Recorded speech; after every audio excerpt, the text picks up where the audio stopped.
ಈಗ ಚಿತ್ರದ ಮೂರನೇ ಭಾಗಕ್ಕೆ ಬರೋಣ, ಅಂದರೆ ಕೊನೆಯ 45 ನಿಮಿಷಗಳು.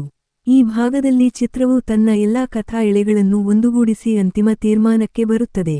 ಕೀರ್ತಿಯು ರಾಷ್ಟ್ರೀಯ ಪಂದ್ಯಾವಳಿಯಲ್ಲಿ ಭಾಗವಹಿಸುವ ಹಂತಕ್ಕೆ ಬಂದಿರುತ್ತಾಳೆ, ಆದರೆ ಅವಳ ಮುಂದೆ ದೊಡ್ಡ ಅಡಚಣೆಯಿದೆ. ಅವಳ ಸೊಸೆಯಂದಿರು ಮತ್ತು ಗ್ರಾಮದ ಮುಖಂಡರು ಅವಳು ಮದುವೆಯಾದ ಮಹಿಳೆ ಎಂದು ಕುಸ್ತಿಯಾಡಲು ಅನುಮತಿ ನೀಡಲು ನಿರಾಕರಿಸುತ್ತಾರೆ. ಮದುವೆಯಾದ ಹೆಂಗಸು ಕುಸ್ತಿಯಾಡಬಹುದೇ? ಅದು ನಮ್ಮ ಸಂಸ್ಕೃತಿಗೆ ವಿರುದ್ಧ ಎಂದು ಅವರು ಪ್ರತಿಭಟಿಸುತ್ತಾರೆ. ಇದು ಚಿತ್ರದ ಅತ್ಯಂತ ಮುಖ್ಯವಾದ ಸಂಘರ್ಷದ ಹಂತ. ಏಕೆಂದರೆ ಇಲ್ಲಿ ಕೇವಲ ವೈಯಕ್ತಿಕ ಸಮಸ್ಯೆಯಲ್ಲ, ಅದು ಇಡೀ ಸಮಾಜದ ಸಮಸ್ಯೆಯಾಗಿ ಪರಿವರ್ತನೆಯಾಗುತ್ತದೆ. ವೀರನು ಈ ಸಮಯದಲ್ಲಿ ತನ್ನ ನಿಜವಾದ ಸ್ವರೂಪವನ್ನು ತೋರಿಸುತ್ತಾನೆ. ಅವನು ಗ್ರಾಮದ ಮುಖಂಡರ ಎದುರು ನಿಂತು ಹೇಳುತ್ತಾನೆ, ನನ್ನ ಹೆಂಡತಿ ಕುಸ್ತಿ ಆಡಲು ಯಾರಿಗೂ ಅಡ್ಡಿಯಿಲ್ಲ. ಅವಳು ಕುಸ್ತಿ ಆಡುವುದರಿಂದ ನಮ್ಮ ಸಂಸ್ಕೃತಿಗೆ ಏನು ಕೆಡುಕು? ಅವಳು ದೇಶಕ್ಕೆ ಪದಕ ತಂದಾಗ ಅದು ನಮ್ಮ ಹಳ್ಳಿಯ ಹೆಮ್ಮೆಯಾಗುತ್ತದೆ. ಈ ಸನ್ನಿವೇಶದಲ್ಲಿ ವೀರನ ಧ್ವನಿ ದೃಢವಾಗಿರುತ್ತದೆ, ಅವನ ಕಣ್ಣುಗಳಲ್ಲಿ ನಂಬಿಕೆಯಿರುತ್ತದೆ. ಇದು ಅವನ ಪಾತ್ರದ ಪೂರ್ಣ ಬೆಳವಣಿಗೆಯನ್ನು ತೋರಿಸುತ್ತದೆ. ಮೊದಲಿಗೆ ಕುಸ್ತಿಯನ್ನು ದ್ವೇಷಿಸುತ್ತಿದ್ದವನು ಈಗ ಅದಕ್ಕಾಗಿ ಹೋರಾಡುತ್ತಿದ್ದಾನೆ. ಆದರೆ ಗ್ರಾಮದ ಮುಖಂಡರು ಅವನ ಮಾತನ್ನು ಕೇಳುವುದಿಲ್ಲ. ಅವರು ಕೀರ್ತಿಯನ್ನು ಬೆದರಿಸುತ್ತಾರೆ, ಅವಳ ಕುಟುಂಬಕ್ಕೆ ಸಾಮಾಜಿಕ ಬಹಿಷ್ಕಾರದ ಬೆದರಿಕೆ ಹಾಕುತ್ತಾರೆ. ಈ ಹಂತದಲ್ಲಿ ಕೀರ್ತಿ ಅತ್ಯಂತ ಕಠಿಣ ನಿರ್ಧಾರ ತೆಗೆದುಕೊಳ್ಳಬೇಕಾಗುತ್ತದೆ. ಅವಳ ಮುಂದೆ 2 ದಾರಿಗಳಿವೆ. 1. ಸಮಾಜಕ್ಕೆ ತಲೆಬಾಗಿ ಕುಸ್ತಿಯನ್ನು ತ್ಯಜಿಸುವುದು. 2ನೇಯದು, ಸಮಾಜದ ವಿರುದ್ಧ ನಿಂತು ಕುಸ್ತಿ ಮುಂದುವರಿಸುವುದು. ಅವಳು 2ನೇಯದನ್ನು ಆರಿಸಿಕೊಳ್ಳುತ್ತಾಳೆ. ಅವಳು ತನ್ನ ಪತಿಗೆ ಹೇಳುತ್ತಾಳೆ, ನಾನು ನನ್ನ ಕನಸನ್ನು ಬಿಡಲಾರೆ. ನಾನು ಈ ಸಮಾಜಕ್ಕಾಗಿ ಅಲ್ಲ, ನನಗಾಗಿ ಕುಸ್ತಿಯಾಡುತ್ತೇನೆ. ನೀನು ನನ್ನ ಜೊತೆಗಿದ್ದರೆ ಅದು ನನಗೆ ಸಾಕು. ಈ ಸಂಭಾಷಣೆಯು ತುಂಬಾ ಪ್ರಬಲವಾಗಿದೆ. ಇದು ಯಾವುದೇ ಮಹಿಳೆಗೆ ಸ್ಫೂರ್ತಿಯಾಗಬಲ್ಲದು. ತನ್ನ ಸ್ವಂತ ನಿರ್ಧಾರಗಳನ್ನು ತಾನು ತೆಗೆದುಕೊಳ್ಳುವ ಹಕ್ಕು, ತನ್ನ ದೇಹದ ಮೇಲೆ ತಾನು ಅಧಿಕಾರ ಹೊಂದಿರುವುದು, ಇದು ಮಹಿಳಾ ಸಬಲೀಕರಣದ ಮೂಲ ತತ್ವವಾಗಿದೆ. ಆದರೆ ಚಿತ್ರವು ಇಲ್ಲಿ ಒಂದು ಸೂಕ್ಷ್ಮವಾದ ಅಂಶವನ್ನು ತೋರಿಸುತ್ತದೆ. ಕೀರ್ತಿಗೆ ಅವಳ ಸ್ವಂತ ಕುಟುಂಬದಿಂದಲೂ ವಿರೋಧ ಬರುತ್ತದೆ. ಅವಳ ಅತ್ತೆಯು ಅವಳನ್ನು ಕರೆದು ಹೇಳುತ್ತಾರೆ, ನಮ್ಮ ಮಾನ ಗೌರವವನ್ನು ಹಾಳು ಮಾಡಬೇಡ. ನೀನು ಸಾಮಾನ್ಯ ಹೆಂಗಸಿನಂತೆ ನಡೆದುಕೊಂಡರೆ ನಮಗೆ ಏನು ತೊಂದರೆ? ಇದು ಸಮಾಜದಲ್ಲಿ ಅಳವಡಿಸಲ್ಪಟ್ಟ ಮಹಿಳೆಯರ ಮನೋಭಾವವನ್ನು ಪ್ರತಿನಿಧಿಸುತ್ತದೆ. ಅವರು ಸ್ವತಃ ಪಿತೃಪ್ರಭುತ್ವದ ಬಲಿಪಶುಗಳಾಗಿದ್ದರು, ಅವರೇ ಅದನ್ನು ಮುಂದುವರೆಸುತ್ತಾರೆ. ಅತ್ತೆಯ ಈ ಮಾತುಗಳು ಕೀರ್ತಿಗೆ ತುಂಬಾ ನೋವುಂಟು ಮಾಡುತ್ತವೆ, ಆದರೆ ಅವಳು ದೃಢವಾಗಿರುತ್ತಾಳೆ. ಅವಳು ಅತ್ತೆಗೆ ಹೇಳುತ್ತಾಳೆ, ನಿಮ್ಮ ಗೌರವವು ನನ್ನ ಕುಸ್ತಿಯಲ್ಲಿದೆ, ನನ್ನ ಸೀರೆಯಲ್ಲಿಲ್ಲ. ನಾನು ಪದಕ ಗೆದ್ದಾಗ ಎಲ್ಲರೂ ನಿಮ್ಮನ್ನು ಪದಕ ವಿಜೇತೆಯ ಅತ್ತೆ ಎಂದು ಕರೆಯುತ್ತಾರೆ. ಇದು ಚಿತ್ರದ ಅತ್ಯಂತ ಪ್ರಭಾವಶಾಲಿ ಸಂವಾದಗಳಲ್ಲಿ ಒಂದು.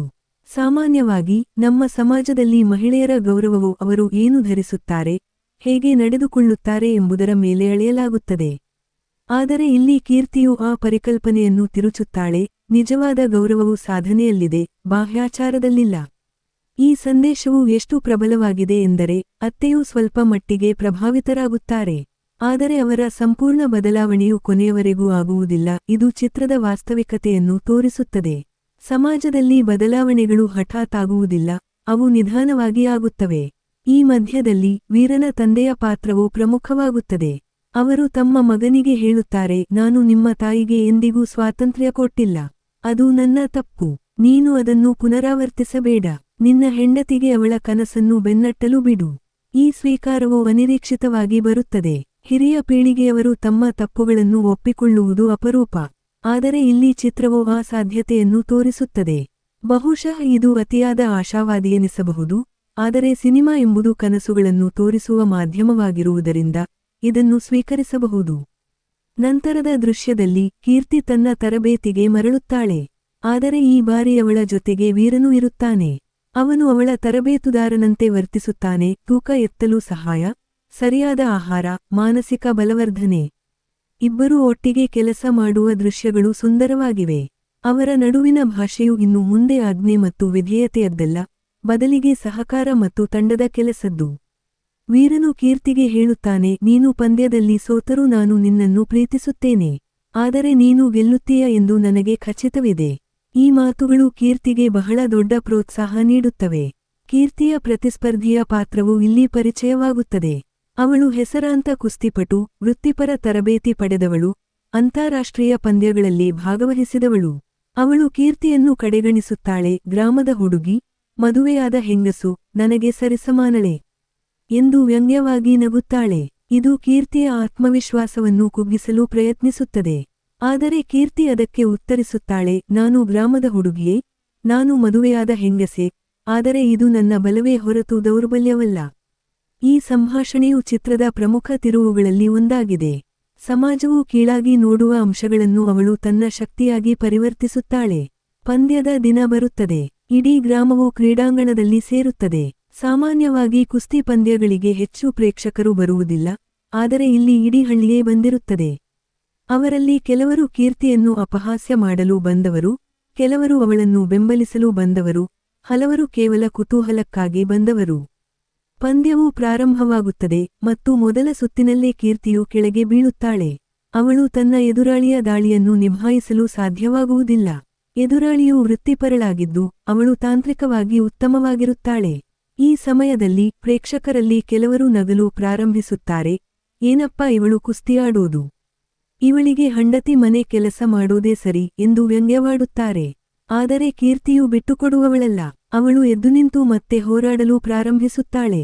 ಈ ಬಾರಿ ಅವಳು ತನ್ನ ಗ್ರಾಮೀಣ ತಂತ್ರಗಳನ್ನು ಬಳಸುತ್ತಾಳೆ. ಮಣ್ಣಿನಲ್ಲಿ ಆಡಿದ ಅನುಭವ, ತೂಕದ ಹೊಂದಾಣಿಕೆ, ಎದುರಾಳಿಯ ದೌರ್ಬಲ್ಯವನ್ನು ಗುರುತಿಸುವುದು. ಅವಳು ನಿಧಾನವಾಗಿ ಅಂಕಗಳನ್ನು ಗಳಿಸಲು ಪ್ರಾರಂಭಿಸುತ್ತಾಳೆ. ಪ್ರತಿಯೊಂದು ಅಂಕದೊಂದಿಗೂ ಪ್ರೇಕ್ಷಕರಲ್ಲಿ ಚಪ್ಪಾಳೆಗಳು ಹೆಚ್ಚಾಗುತ್ತವೆ. ವೀರನು ಅಂಚಿನಲ್ಲಿ ನಿಂತು ಕೂಗುತ್ತಾನೆ, ನೀನು ಗೆಲ್ಲಬಲ್ಲೆ, ನನಗೆ ಗೊತ್ತು. ಅವನ ಈ ಉತ್ಸಾಹವು ಕೀರ್ತಿಗೆ ಹೊಸ ಶಕ್ತಿಯನ್ನು ನೀಡುತ್ತದೆ. ಅವಳು ತನ್ನ ಎದುರಾಳಿಯನ್ನು ಎತ್ತಿ ಎಸೆಯುತ್ತಾಳೆ. ಆ ಕ್ಷಣವೇ ಅವಳು ಪಂದ್ಯವನ್ನು ಗೆಲ್ಲುತ್ತಾಳೆ. ಆದರೆ ಚಿತ್ರವು ಅಲ್ಲಿಗೆ ನಿಲ್ಲುವುದಿಲ್ಲ. ಅಲ್ಲಿ ಇನ್ನೊಂದು ತಿರುವಿದೆ. ಪಂದ್ಯ ಮುಗಿದ ನಂತರ ಕೀರ್ತಿಯ ಎದುರಾಳಿಯು ಅವಳ ಬಳಿಗೆ ಬಂದು ಹೇಳುತ್ತಾಳೆ, ನೀನು ನಿಜವಾಗಿಯೂ ಬಲಿಷ್ಠಳು. ನಾನು ನಿನ್ನನ್ನು ಕಡೆಗಣಿಸಿದ್ದು ತಪ್ಪು. ನನಗೆ ಕ್ಷಮಿಸು. ಇದು ಸ್ಪರ್ಧೆಯನ್ನು ಮೀರಿದ ಗೌರವದ ಸನ್ನಿವೇಶ. ಕ್ರೀಡಾಂಗಣದಲ್ಲಿ ಗೆಲುವು ಮತ್ತು ಸೋಲು ಮುಖ್ಯವಲ್ಲ, ಮಾನವೀಯ ಸಂಬಂಧಗಳು ಮುಖ್ಯ ಎಂಬ ಸಂದೇಶವನ್ನು ಇದು ನೀಡುತ್ತದೆ. ಕೀರ್ತಿಯು ಅವಳನ್ನು ಅಪ್ಪಿಕೊಳ್ಳುತ್ತಾಳೆ. ಎರಡೂ ಕುಸ್ತಿಪಟುಗಳು ಸಮಾನರು ಎಂದು ಭಾವಿಸುತ್ತಾರೆ. ಈ ದೃಶ್ಯವು ತುಂಬಾ ಮಾರ್ಮಿಕವಾಗಿದೆ. ವಿಶೇಷವಾಗಿ ಕೀರ್ತಿಯ ಕಣ್ಣುಗಳಲ್ಲಿ ಬರುವ ಸಂತೋಷ ಮತ್ತು ತೃಪ್ತಿಯನ್ನು ನಾವು ನೋಡಬಹುದು. ನಂತರ ವೀರನು ಕೀರ್ತಿಯ ಬಳಿಗೆ ಬಂದು ಅವಳ ಕೈಯನ್ನು ಹಿಡಿದು ಅವಳಿಗೆ ಹಾರವನ್ನು ಹಾಕುತ್ತಾನೆ. ಅವನು ಅವಳಿಗೆ ಹೇಳುತ್ತಾನೆ, ನೀನು ಇಂದು ಸಮಾಜವನ್ನು ಗೆದ್ದೆ, ನಿನ್ನನ್ನು ನೀನು ಗೆದ್ದೆ ಮತ್ತು ನನ್ನನ್ನೂ ಗೆದ್ದೆ. ನಾನು ನಿನ್ನನ್ನು ಹೆಮ್ಮೆಯಿಂದ ನೋಡುತ್ತೇನೆ. ಇದು ಚಿತ್ರದ ಅತ್ಯಂತ ಮುಖ್ಯವಾದ ಸಂದೇಶ. ವೀರನು ತನ್ನ ಹಮ್ಮನ್ನು ಸಂಪೂರ್ಣವಾಗಿ ತ್ಯಜಿಸಿದ್ದಾನೆ. ಅವನು ತನ್ನ ಹೆಂಡತಿಯ ಗೆಲುವನ್ನು ತನ್ನದೇ ಗೆಲುವಿನಂತೆ ಆಚರಿಸುತ್ತಾನೆ. ಇಬ್ಬರೂ ಒಟ್ಟಿಗೆ ನಿಂತು ಪ್ರೇಕ್ಷಕರಿಗೆ ನಮಸ್ಕರಿಸುತ್ತಾರೆ. ಇಡೀ ಗ್ರಾಮವು ಚಪ್ಪಾಳೆಯಲ್ಲಿ ಮುಳುಗುತ್ತದೆ. ಇಲ್ಲಿ ಚಿತ್ರವು ಒಂದು ಸುಂದರವಾದ ಸಾಮ್ಯತೆಯನ್ನು ನೀಡುತ್ತದೆ. ಕೀರ್ತಿಯು ಪಂದ್ಯವನ್ನು ಗೆಲ್ಲುವುದು ಕೇವಲ ಒಂದು ಕ್ರೀಡಾ ವಿಜಯವಲ್ಲ, ಅದು ಸಮಾಜದಲ್ಲಿ ಮಹಿಳೆಯರ ಹಕ್ಕುಗಳಿಗಾಗಿ ಹೋರಾಟದ ವಿಜಯ. ಅವಳ ಪ್ರತಿಯೊಂದು ಚಲನೆಯು ಸಮಾಜದ ಪ್ರತಿಯೊಂದು ಅವಮಾನವನ್ನು ಎದುರಿಸುವುದು. ಅವಳ ಪ್ರತಿಯೊಂದು ಅಂಕವು ಮಹಿಳೆಯರ ಪ್ರತಿಯೊಂದು ಸಾಧನೆಯನ್ನು ಪ್ರತಿನಿಧಿಸುತ್ತದೆ. ಮತ್ತು ಅವಳ ಅಂತಿಮ ಗೆಲುವು ಎಲ್ಲಾ ಮಹಿಳೆಯರ ಗೆಲುವಾಗಿದೆ. ಈ ರೂಪಕವು ಚಿತ್ರವನ್ನು ಕೇವಲ ಮನರಂಜನೆಯಿಂದ ಮೀರಿ ಸ್ಫೂರ್ತಿದಾಯಕವನ್ನಾಗಿ ಮಾಡುತ್ತದೆ. ಆದರೆ ಈ ಭಾಗದಲ್ಲೂ ಕೆಲವು ದೋಷಗಳಿವೆ. ಪಂದ್ಯದ ದೃಶ್ಯಗಳು ಸ್ವಲ್ಪ ಉದ್ದವಾಗಿವೆ. ಕೆಲವು ಸಾಮಾನ್ಯ ಪ್ರೇಕ್ಷಕರಿಗೆ ಕುಸ್ತಿಯ ತಾಂತ್ರಿಕತೆಯನ್ನು ಅರ್ಥಮಾಡಿಕೊಳ್ಳುವುದು ಕಷ್ಟವಾಗಬಹುದು. ಅಲ್ಲದೆ ಕೀರ್ತಿಯ ಎದುರಾಳಿಯ ಹಠಾತ್ ಬದಲಾವಣೆಯು ಸ್ವಲ್ಪ ಅವಾಸ್ತವಿಕವಾಗಿದೆ. ಸ್ಪರ್ಧಾತ್ಮಕ ಕ್ರೀಡೆಗಳಲ್ಲಿ ಎದುರಾಳಿಗಳು ಸುಲಭವಾಗಿ ಸ್ನೇಹಿತರಾಗುವುದು ಅಪರೂಪ. ಇದು ಸಿನಿಮೀಯ ಲೌಕಿಕತೆಯನ್ನು ಸೂಚಿಸುತ್ತದೆ. ಆದರೆ ಚಿತ್ರದ ಪ್ರಮುಖ ಗುರಿ ಸಂದೇಶವನ್ನು ನೀಡುವುದಾದ್ದರಿಂದ ಈ ದೋಷಗಳನ್ನು ಕಡೆಗಣಿಸಬಹುದು. ಪಂದ್ಯದ ನಂತರ ಗ್ರಾಮದ ಮುಖಂಡರು ಕೀರ್ತಿಯ ಬಳಿಗೆ ಬಂದು ಕ್ಷಮೆಯಾಚಿಸುತ್ತಾರೆ. ಅವರು ಹೇಳುತ್ತಾರೆ, ನಾವು ತಪ್ಪು ಮಾಡಿದ್ದೇವೆ. ನಿನ್ನಂಥ ಮಗಳು ನಮ್ಮ ಹಳ್ಳಿಯಲ್ಲಿ ಹುಟ್ಟಿದ್ದು ನಮ್ಮ ಪುಣ್ಯ. ಇದು ಸಮಾಜದ ಪಶ್ಚಾತ್ತಾಪವನ್ನು ಪ್ರತಿನಿಧಿಸುತ್ತದೆ. ಆದರೆ ಇದು ತುಂಬಾ ಸರಳವಾಗಿ, ಸುಲಭವಾಗಿ ಸಂಭವಿಸುತ್ತದೆ. ನೈಜ ಜೀವನದಲ್ಲಿ ಸಮಾಜವು ತನ್ನ ತಪ್ಪನ್ನು ಅಷ್ಟು ಸುಲಭವಾಗಿ ಒಪ್ಪಿಕೊಳ್ಳುವುದಿಲ್ಲ. ಈ ಅಂಶವು ಚಿತ್ರದ ವಾಸ್ತವಿಕತೆಯನ್ನು ಸ್ವಲ್ಪ ಕುಗ್ಗಿಸುತ್ತದೆ. ಆದರೆ ಸಿನಿಮಾ ಕನಸುಗಳನ್ನು ತೋರಿಸುವ ಮಾಧ್ಯಮವಾಗಿರುವುದರಿಂದ ಆದರ್ಶವಾದಿ ಅಂತ್ಯವನ್ನು ಸ್ವೀಕರಿಸಬಹುದು.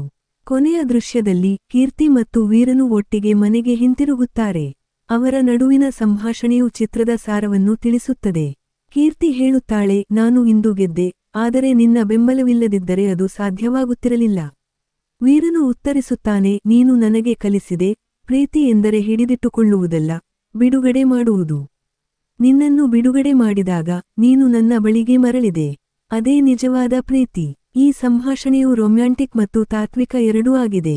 ಇದು ಯಾವುದೇ ಸಂಬಂಧದ ಮೂಲ ತತ್ವವನ್ನು ತಿಳಿಸುತ್ತದೆ, ಪರಸ್ಪರರ ಸ್ವಾತಂತ್ರ್ಯವನ್ನು ಗೌರವಿಸುವುದು. ಚಿತ್ರದ ಅಂತ್ಯದಲ್ಲಿ ಕೀರ್ತಿಯು ಅಂತಾರಾಷ್ಟ್ರೀಯ ಪಂದ್ಯವೊಂದಕ್ಕೆ ಆಯ್ಕೆಯಾಗುವ ಸುದ್ದಿ ಬರುತ್ತದೆ. ಅವಳು ದೇಶವನ್ನು ಪ್ರತಿನಿಧಿಸಲು ಹೊರಡುತ್ತಾಳೆ. ವೀರನು ಅವಳನ್ನು ಬಸ್ ನಿಲ್ದಾಣದಲ್ಲಿ ಬೀಳ್ಕೊಡಲು ಬರುತ್ತಾನೆ. ಅವಳು ಬಸ್ ಹತ್ತುವ ಮುನ್ನ ಅವನು ಅವಳಿಗೆ ಒಂದು ಸಣ್ಣ ಉಡುಗೊರೆಯನ್ನು ನೀಡುತ್ತಾನೆ. ಅದು ಒಂದು ಕುಸ್ತಿ ಮೆಡಲ್, ಅವನು ತನ್ನ ಬಾಲ್ಯದಲ್ಲಿ ಗೆದ್ದಿದ್ದ. ಅವನು ಹೇಳುತ್ತಾನೆ, ನನ್ನ ಮೆಡಲ್ ನಿನಗೆ ಶುಭ ಹಾರೈಸುತ್ತದೆ. ಆದರೆ ನಿನ್ನದು ದೊಡ್ಡದಾಗಿರುತ್ತದೆ, ನನಗೆ ಗೊತ್ತು. ಕೀರ್ತಿಯು ಕಣ್ಣೀರಿನೊಂದಿಗೆ ಆ ಮೆಡಲ್ ಅನ್ನು ಸ್ವೀಕರಿಸುತ್ತಾಳೆ. ಇದು ಅವರ ಸಂಬಂಧದ ಪರಿಪೂರ್ಣ ತೀರ್ಮಾನ. ಅವನು ತನ್ನ ಹಿಂದಿನ ಹಮ್ಮನ್ನು ಬಿಟ್ಟು ಅವಳ ಭವಿಷ್ಯವನ್ನು ಆಶೀರ್ವದಿಸುತ್ತಾನೆ.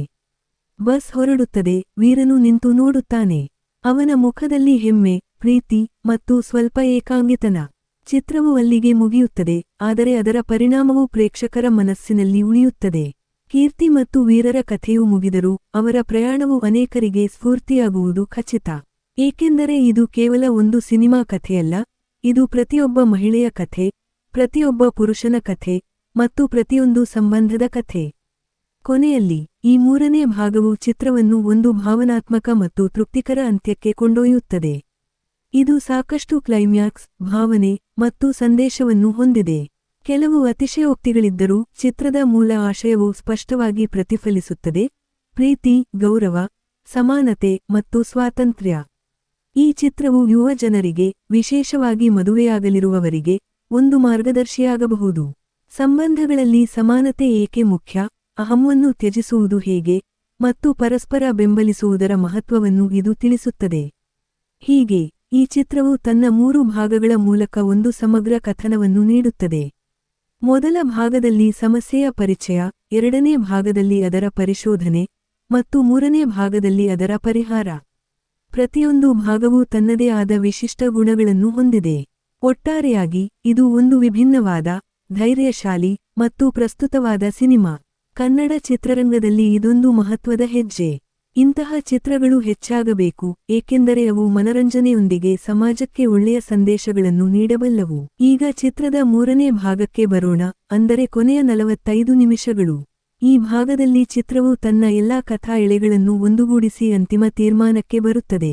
ಕೀರ್ತಿಯು ರಾಷ್ಟ್ರೀಯ ಪಂದ್ಯಾವಳಿಯಲ್ಲಿ ಭಾಗವಹಿಸುವ ಹಂತಕ್ಕೆ ಬಂದಿರುತ್ತಾಳೆ, ಆದರೆ ಅವಳ ಮುಂದೆ ದೊಡ್ಡ ಅಡಚಣೆಯಿದೆ. ಅವಳ ಸೊಸೆಯಂದಿರು ಮತ್ತು ಗ್ರಾಮದ ಮುಖಂಡರು ಅವಳು ಮದುವೆಯಾದ ಮಹಿಳೆ ಎಂದು ಕುಸ್ತಿಯಾಡಲು ಅನುಮತಿ ನೀಡಲು ನಿರಾಕರಿಸುತ್ತಾರೆ. ಮದುವೆಯಾದ ಹೆಂಗಸು ಕುಸ್ತಿಯಾಡಬಹುದೇ? ಅದು ನಮ್ಮ ಸಂಸ್ಕೃತಿಗೆ ವಿರುದ್ಧ ಎಂದು ಅವರು ಪ್ರತಿಭಟಿಸುತ್ತಾರೆ.